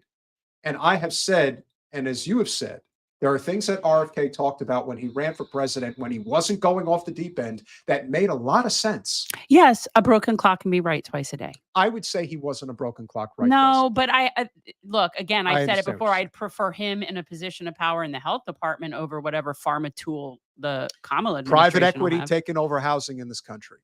But here is RFK talking about what I do believe in this election, especially as we go forward, is maybe the core problem of what we're dealing with right now. And he's backing Trump. And I do believe that could swing the election if it hasn't been swung already. So here's what he had to say. All of the institutions of our government have been captured by the industries that they're supposed to regulate, the NIH, CDC, and FDA. have been captured by the pharmaceutical industry and the medical cartel. People are making money on sick children and on keeping us sick. The insurance companies, the pharmaceutical companies, the healthcare companies, the hospitals, even the medical schools are all bought off and tied in by this kind of money, and they've turned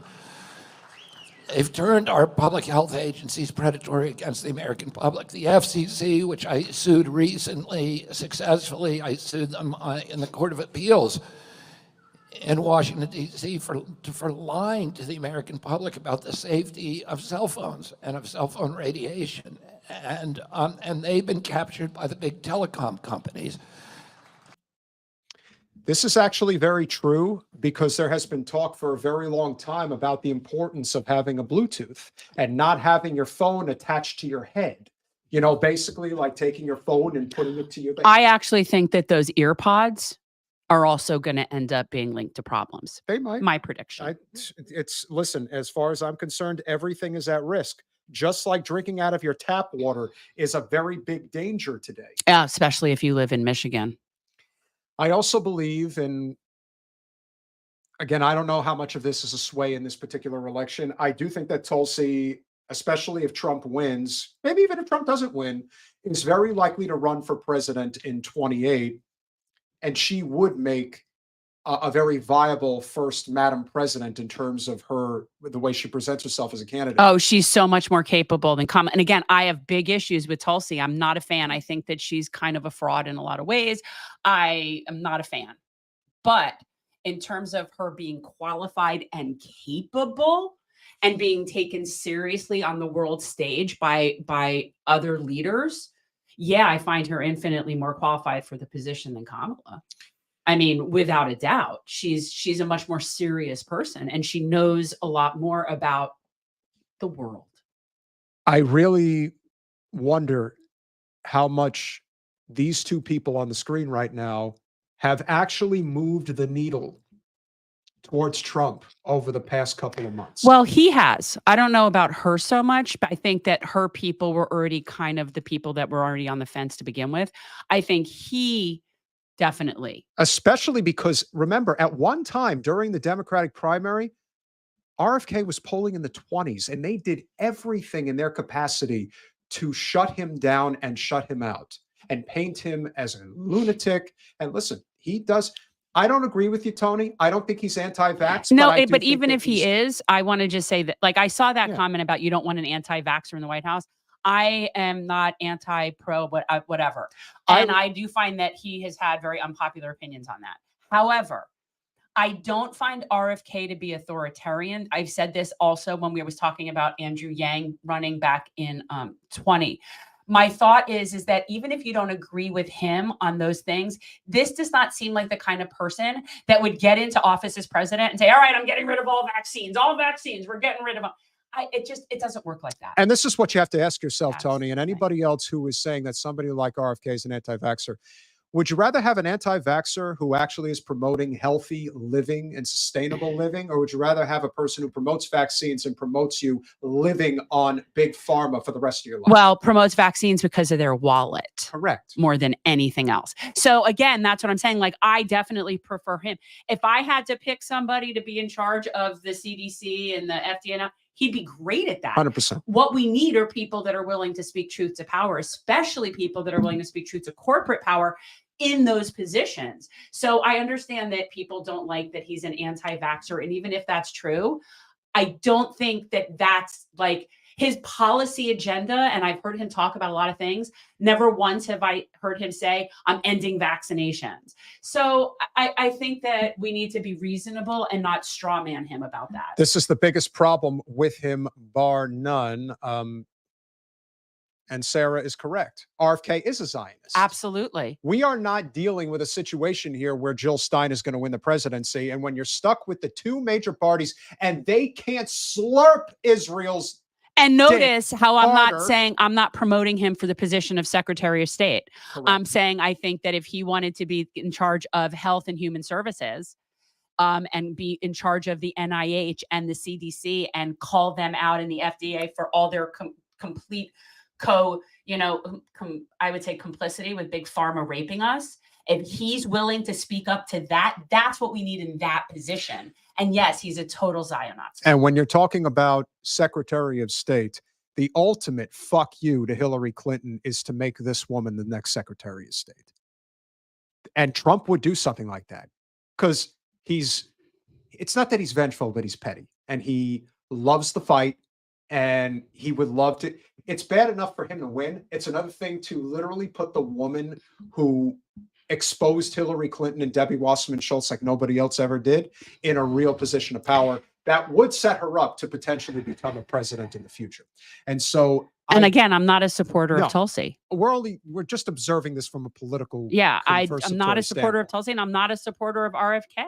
No, but you can see where these two in particular, I do believe, have had an impact in Trump's favor, basically barnstorming all over the country for the past couple of months in only the swing states. And that matters. The Democrats, you've got these two, and Kamala Harris has Liz Cheney. And what's interesting is that these are two people that both in different times and ways and places tried to work within the Democratic Party. Both of these people are people that were assets for whatever reason or another, and were completely discarded, like the whole kit and caboodle. Whereas Trump is willing to talk to different people from different walks of life and incorporate what they're saying. And that to me gives me some sort of hope that there's a possibility for improvement there. Whereas Kamala's team will be made up of Goldman Sachs and Big Pharma. Like, I don't know how, it would look horrible. We'll finish this up. The EPA has been captured by the big polluters. The USDA has been captured by big ag. USDA was created to protect the small farmers and to ensure that we would have a wholesome food supply. But it does just the opposite. It's making war against small farmers. And it's ensuring that Monsanto and Cargill and the big chemical companies, Syngenta, et cetera, control our food supply and are able, without any kind of impediment, to poison the American public. Is he wrong? No, he's right. Again, that is exactly the kind of position you want someone who's willing to call out corporate greed in. That's that's the food and medicine version of what Lena Khan is doing over at the FTC. And that's another. And this, more than any other reason, and you see, me want tacos, leaving the Dems for the right isn't the answer. We got to move farther left. No, that's not the answer either. No. I assure you.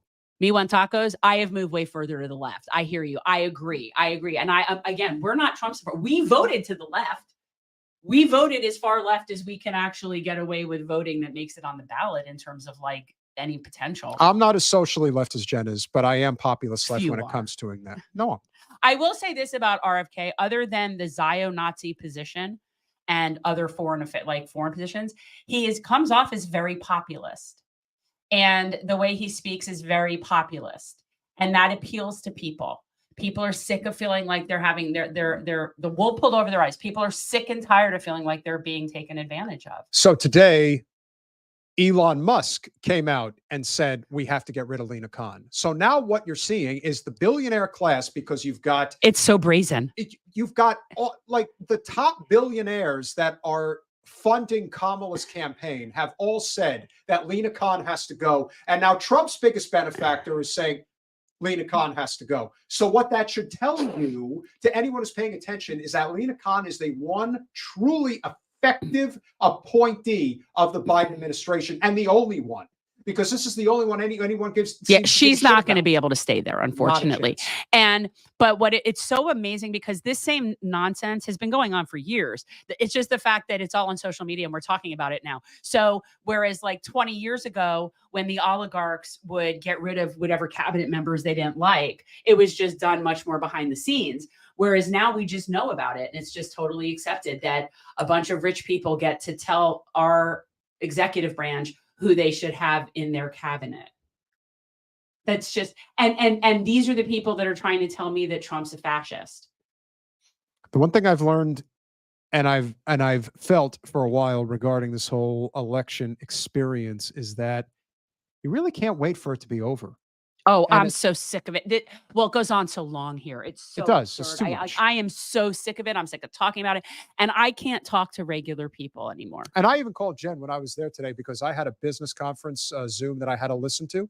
So if it wasn't for that, granted, I was there at 11 o'clock on a Thursday, and it took me 45 minutes to get Where out did of you go? there. The Plantation Library? Yeah. You probably could have gone to a better location. I That's probably probably could it. have. What time? And you went there at lunchtime.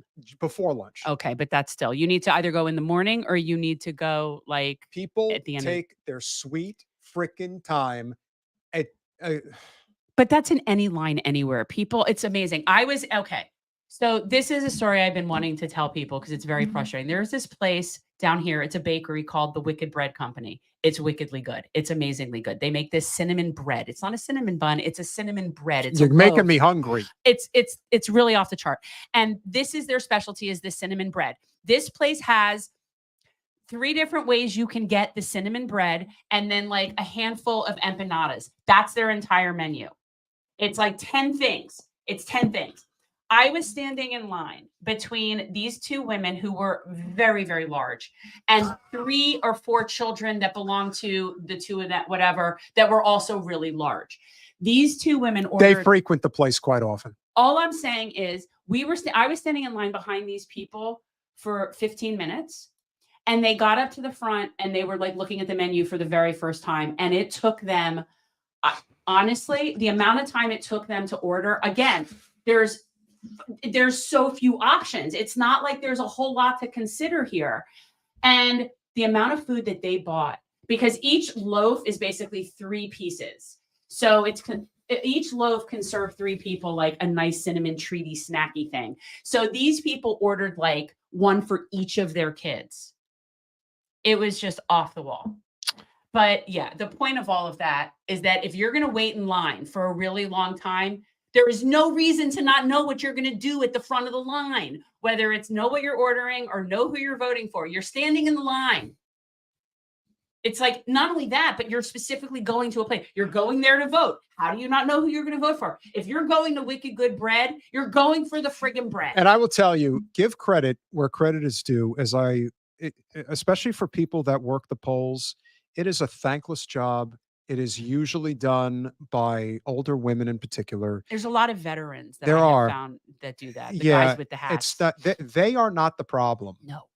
And give even more credit to the Broward supervisor of elections office, Joe Scott. He actually has a lady, when the line gets long, go out there and say, here's a voter guide in case you're not ready. I found it very organized. But what I would also suggest to people, vote by mail. Easy peasy. Easy peasy. And even if you don't want to stick it in the mail, now they actually have ballot drop boxes at all the places. That's fine. I'm fine with that. I just, like, to me, why would I go in person? Graham has to go vote. I'm going to have to find like an easy time for him to go and vote. This is why, again, this is side of, again, like I said, we have our conservatives in our chat. The leftist tiers. It's like, it's become such a sport for so many people. It's so tribal. It reminds me of Color War from camp. Yeah, I'm only hoping, guys, I am so hoping this. And isn't Squealy Maniac correct? Leftist dislike, of course we do. But because they're both right. And I'm not correct. But if you want Donald Trump to win, I don't know. That's what I want. I again, we don't all agree on what is the lesser of 2 evils, but yeah. To me, what I'm hoping, here's what I'm really hoping, that at a minimum, if Trump wins, that at a minimum, the 200,000 people that unsubscribe from the Washington Post leave, that they emigrate and they expatriate. And I also wanted to bring up something that I think we should talk about, which is the bigger immigration problem that's going on here. And I'm not kidding about South Florida. What's the bigger immigration problem? Do you know what it is? It's an increase in immigration of who? Do you know how many people are coming here from Israel? Do you have any idea? No. Sure. I am being serious. I'm sure. Guys, I've grown up down here. I've lived amongst Israelis my entire life. They've always been a population, a sizable population of Israelis in South Florida. That is nothing new. Since 2014, it is exponential. No, the Canadians. Let me tell you. You mean in the South- ones that drive on that drive on kilometers and not miles per I'm hour? not, the Canadians aren't. I don't have a problem with the Canuckies. Even the French Canuckies at this point, they're small. But the influx, guys, of the number of Israelis in the past year is exponential here. It is off the charts. Now, we all know that close to 1 million people have left the state of Israel in the past year. Israeli citizens have left. Whether or not a lot of them will end up going back or whatever, there has been this huge migration of Israelis. And unfortunately, a large amount of them take up residence here in South Florida. And when people are wanting to sit there and talk about Haitians, are you kidding me? The Haitians were being infiltrated by Israelis. They have money. They have power. When I tell you that that is a big cause for concern, I'm not kidding you. It is, and to some regards, and now I have found out that another Pilates studio has also been infested. Oh, well, Debbie will definitely be happy with them coming here. You know, those are her people. But when people want to talk about an immigration problem, that is the only immigration problem that I personally experience is that. And of course, no one's going to say a word about it because I will, well, very I know you will. loudly. Yeah. And here's the thing, whenever anybody here, that Israeli people want to bitch, please go home. Bye-bye. Bye-bye. Go home. Carla, you have my sympathies. You understand? Yeah. And it's that to me. And the There's a great- stereotypes are real. Yeah, and there's a great They are video. real. There's a great video from, I don't remember where it was filmed, but he clearly is he's an Orthodox and he's rabid pro-Israel. And again, you take one look at him and you can tell that he's the product of probably first or second cousins having children. And this is a real thing. This is not an insult. No, This but is I think not- we should be talking about it. Every single time that somebody wants to bring up the border and they want to bring up the Haitians, Yeah. I want to talk about the Israelis. Why don't we get to talk about the Israelis? Because I got to tell you, we should be concerned, people with genocidal tendencies in full display emigrating here. Those are people that should be on a watch list. Those are when you are coming from a place where genocide is the norm and you're okay with it, that's a red flag. And this is also the big problem here is that you're going to have people from Israel that are going to emigrate to obviously South Florida, to New York, to San Francisco. Almost 1 million have left Israel, and a bunch have gone to Europe. Sure. Not all, and a lot of them are in different places. Apparently, there's a lot of them in places like Cyprus, and there's a lot of different places where they're going. But just remember, they are going to continue to have a more sizable influence over our political system because they have a lot of money and a lot of power. And they will fund AIPAC to the hilt. There is no one with any guts, as far as I'm concerned. You just have to make your breaks where you can make them. People have to collectively reject it. I almost feel like there would be more of a ground for it in the Republican Party because at least Republicans fight. Norman even said during the interview that liberals are pussies. Like they don't fight. No. He actually didn't say pussies. He said cowards. He used the word cowards. Well, you want to speak of cowardly is one of the many reasons that there are so many Israelis expatriating and have been doing so since 2014. Like we should talk about that. Cowards. Well, cowards. Remember, they have conscription there. So a lot of people with their kids, they don't want their kids having to serve in their wars and actually have to do that. But even the more what we would call mainstream Zio-Nazis couldn't deal with Netanyahu. So since 2014, when he got back, it has been an increase. But this past year, oh my God, we're inundated. We're inundated. This is, and people, I remember when I was a kid, the Mariel boat lift.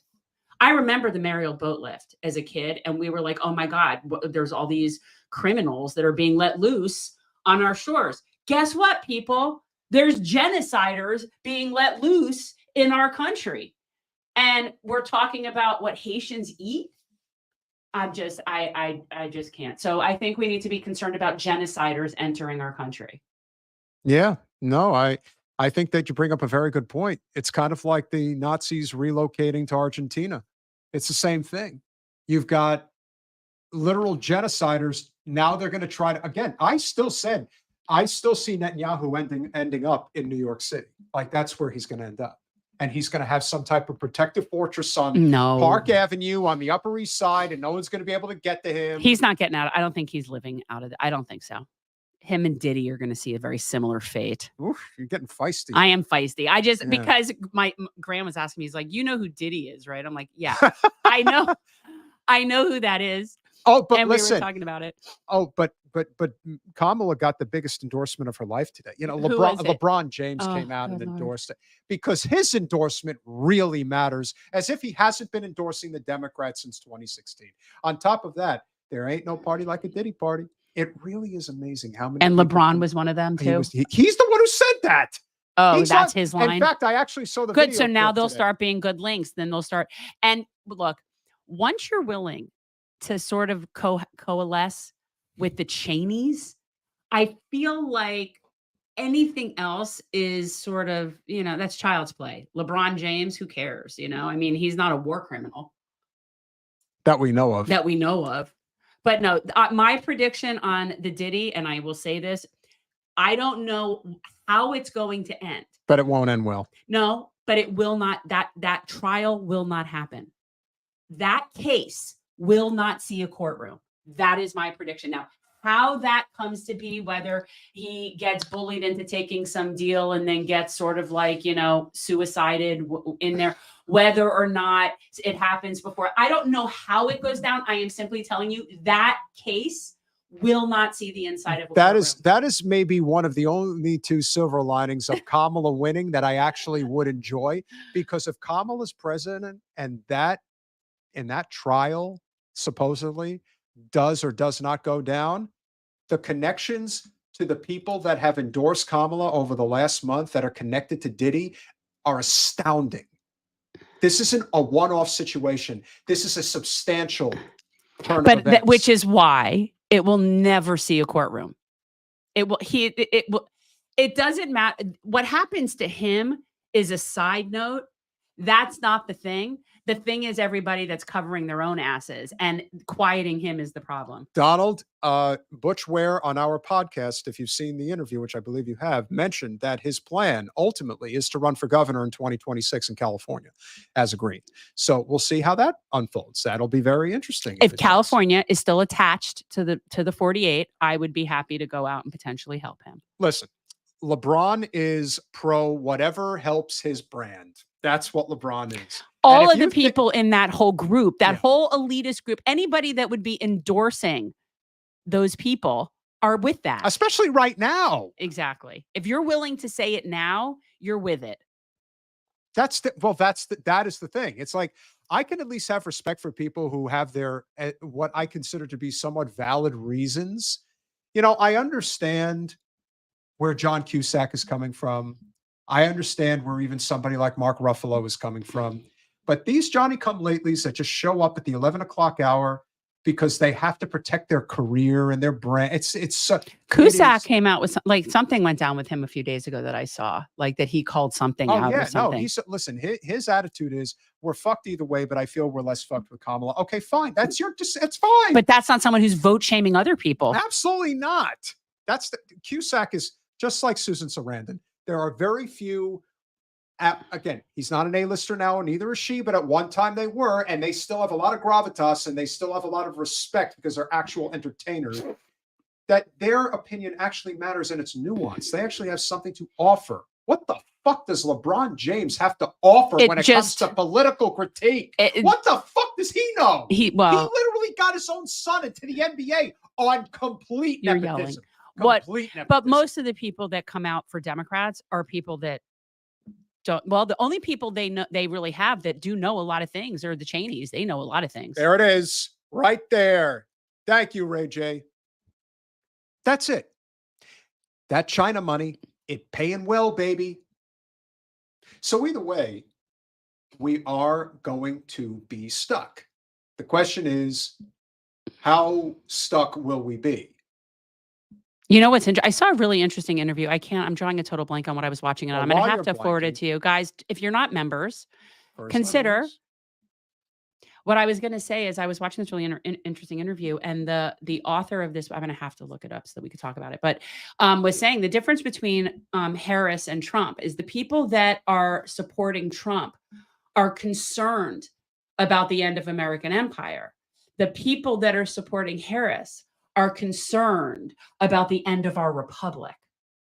And it was this very interesting dichotomy because they're always saying, oh, Trump is going to do this. He's going to stifle us. He's going to do that. But the people that are concerned about empire and our place in the world, it was just a very interesting analysis. Like, are you more concerned with our republic, or are you more concerned with us being the empire? Let the ads play. It helps our channel, my friend. Yeah, I know, but they're Kamala and Obama. Oh, that's well. If they are those, that's what they are. I feel for them. They're sacrificing for our it's terrible. success. I see them too. It's horrible. I find it so incredibly offensive that the same people that are corporate whores dare to actually run a grassroots style campaign. How dare you ask people for small dollar donations?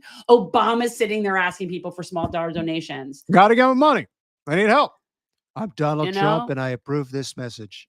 I mean, if I were sitting in a $14 million Martha's Vineyard estate, I don't think I would be suggesting that grassroots people get behind a corporate whore.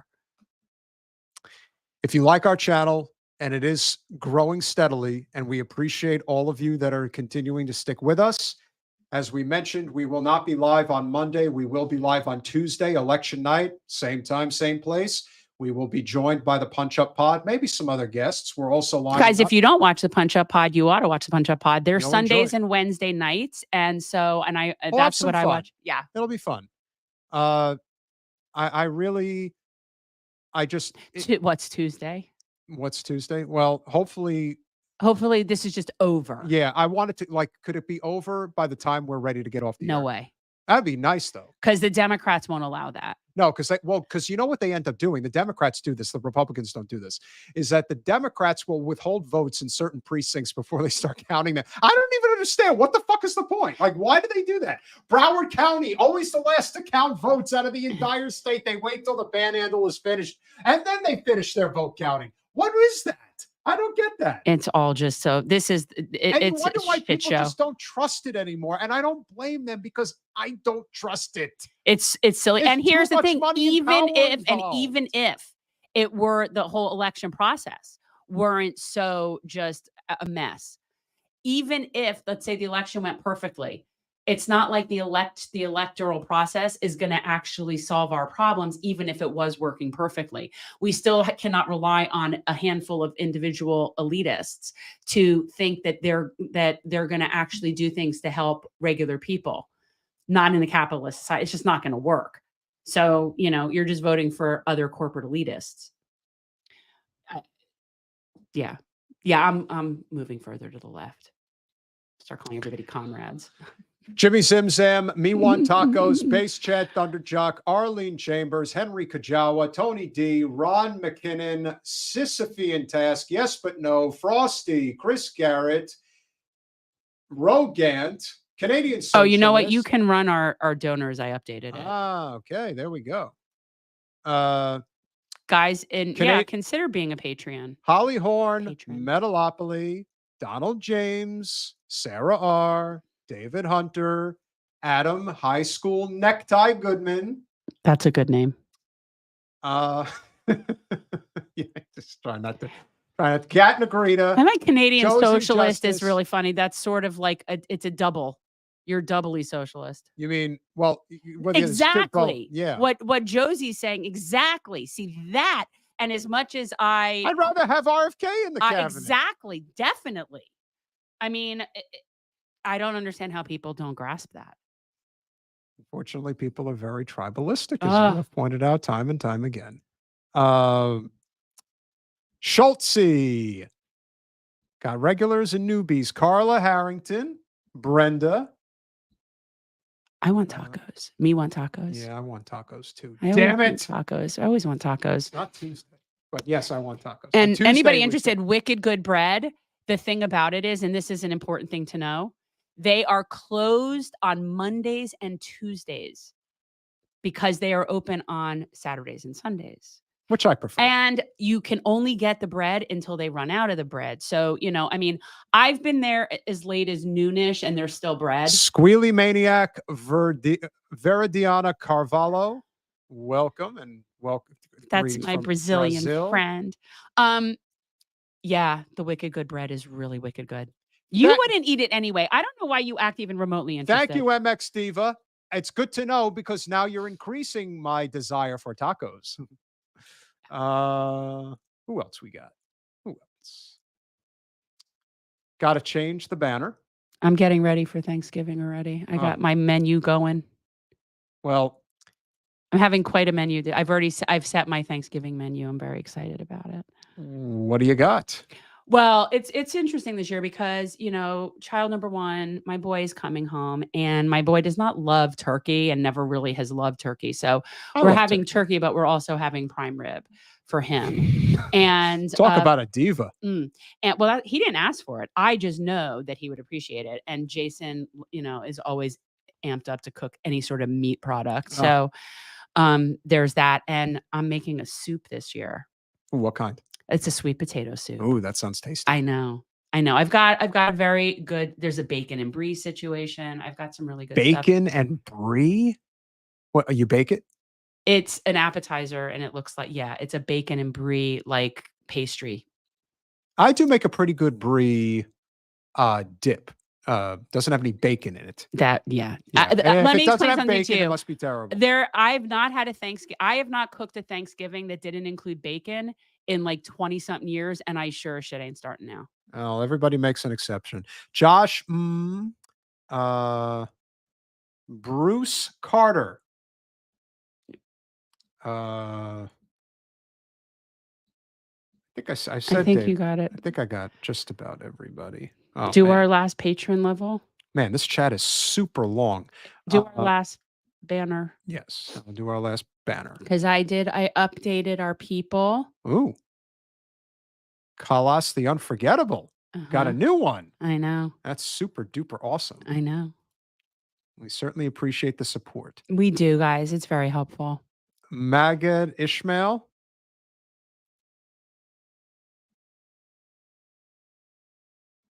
This is what I'm talking about. See? He knows. Oh, you didn't know?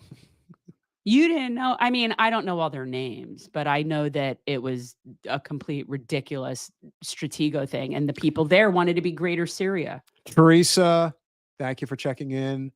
Miss Frosty, a beautiful day. It's a good name. I like that he says Jeno. Jeno? That's your new nickname. I know, it's cute. No, I think he had responded to Jen with an asterisk after it, acknowledging that he didn't spell it right.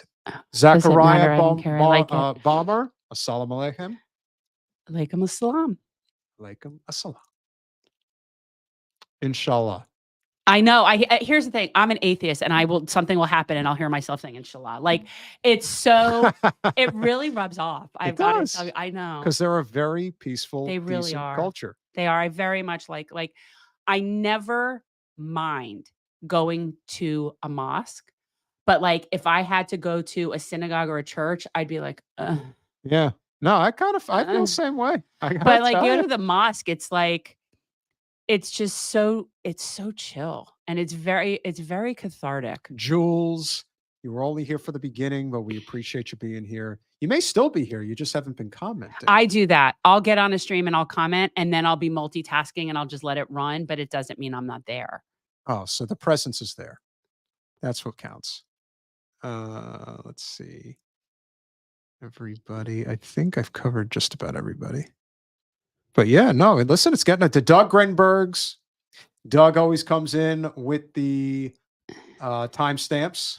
We appreciate you doing that. Remember, as soon as we are finished with the live stream, if you do this, it's very helpful. Make sure that you not only have liked the stream, but make sure that you also leave a comment because that is going to help get more people to see this live stream as well. I'll tell you what, though, that I am looking forward to in the coming year that I was not really I'm really looking forward to the Ramadan thing again. Like I never went through that before. Well, that's the thing, guys. I kid you not. For anybody who is looking for food during the month of Ramadan and you want to go sit with very warm and welcoming people, find yourself a prayer center, a Muslim prayer center during the month of Ramadan. They will feed you. And holy crap, are they good people? They will feed you. It's like, it's just I want some of so- that non bread. It's just all good. It's all good. And you know, my one caveat is Pakistanis. I do like it spicy. I can't, they're too spicy. They're just too spicy. Smash that like button, share, subscribe, do all those things we ask you to do. We'll see you on election night.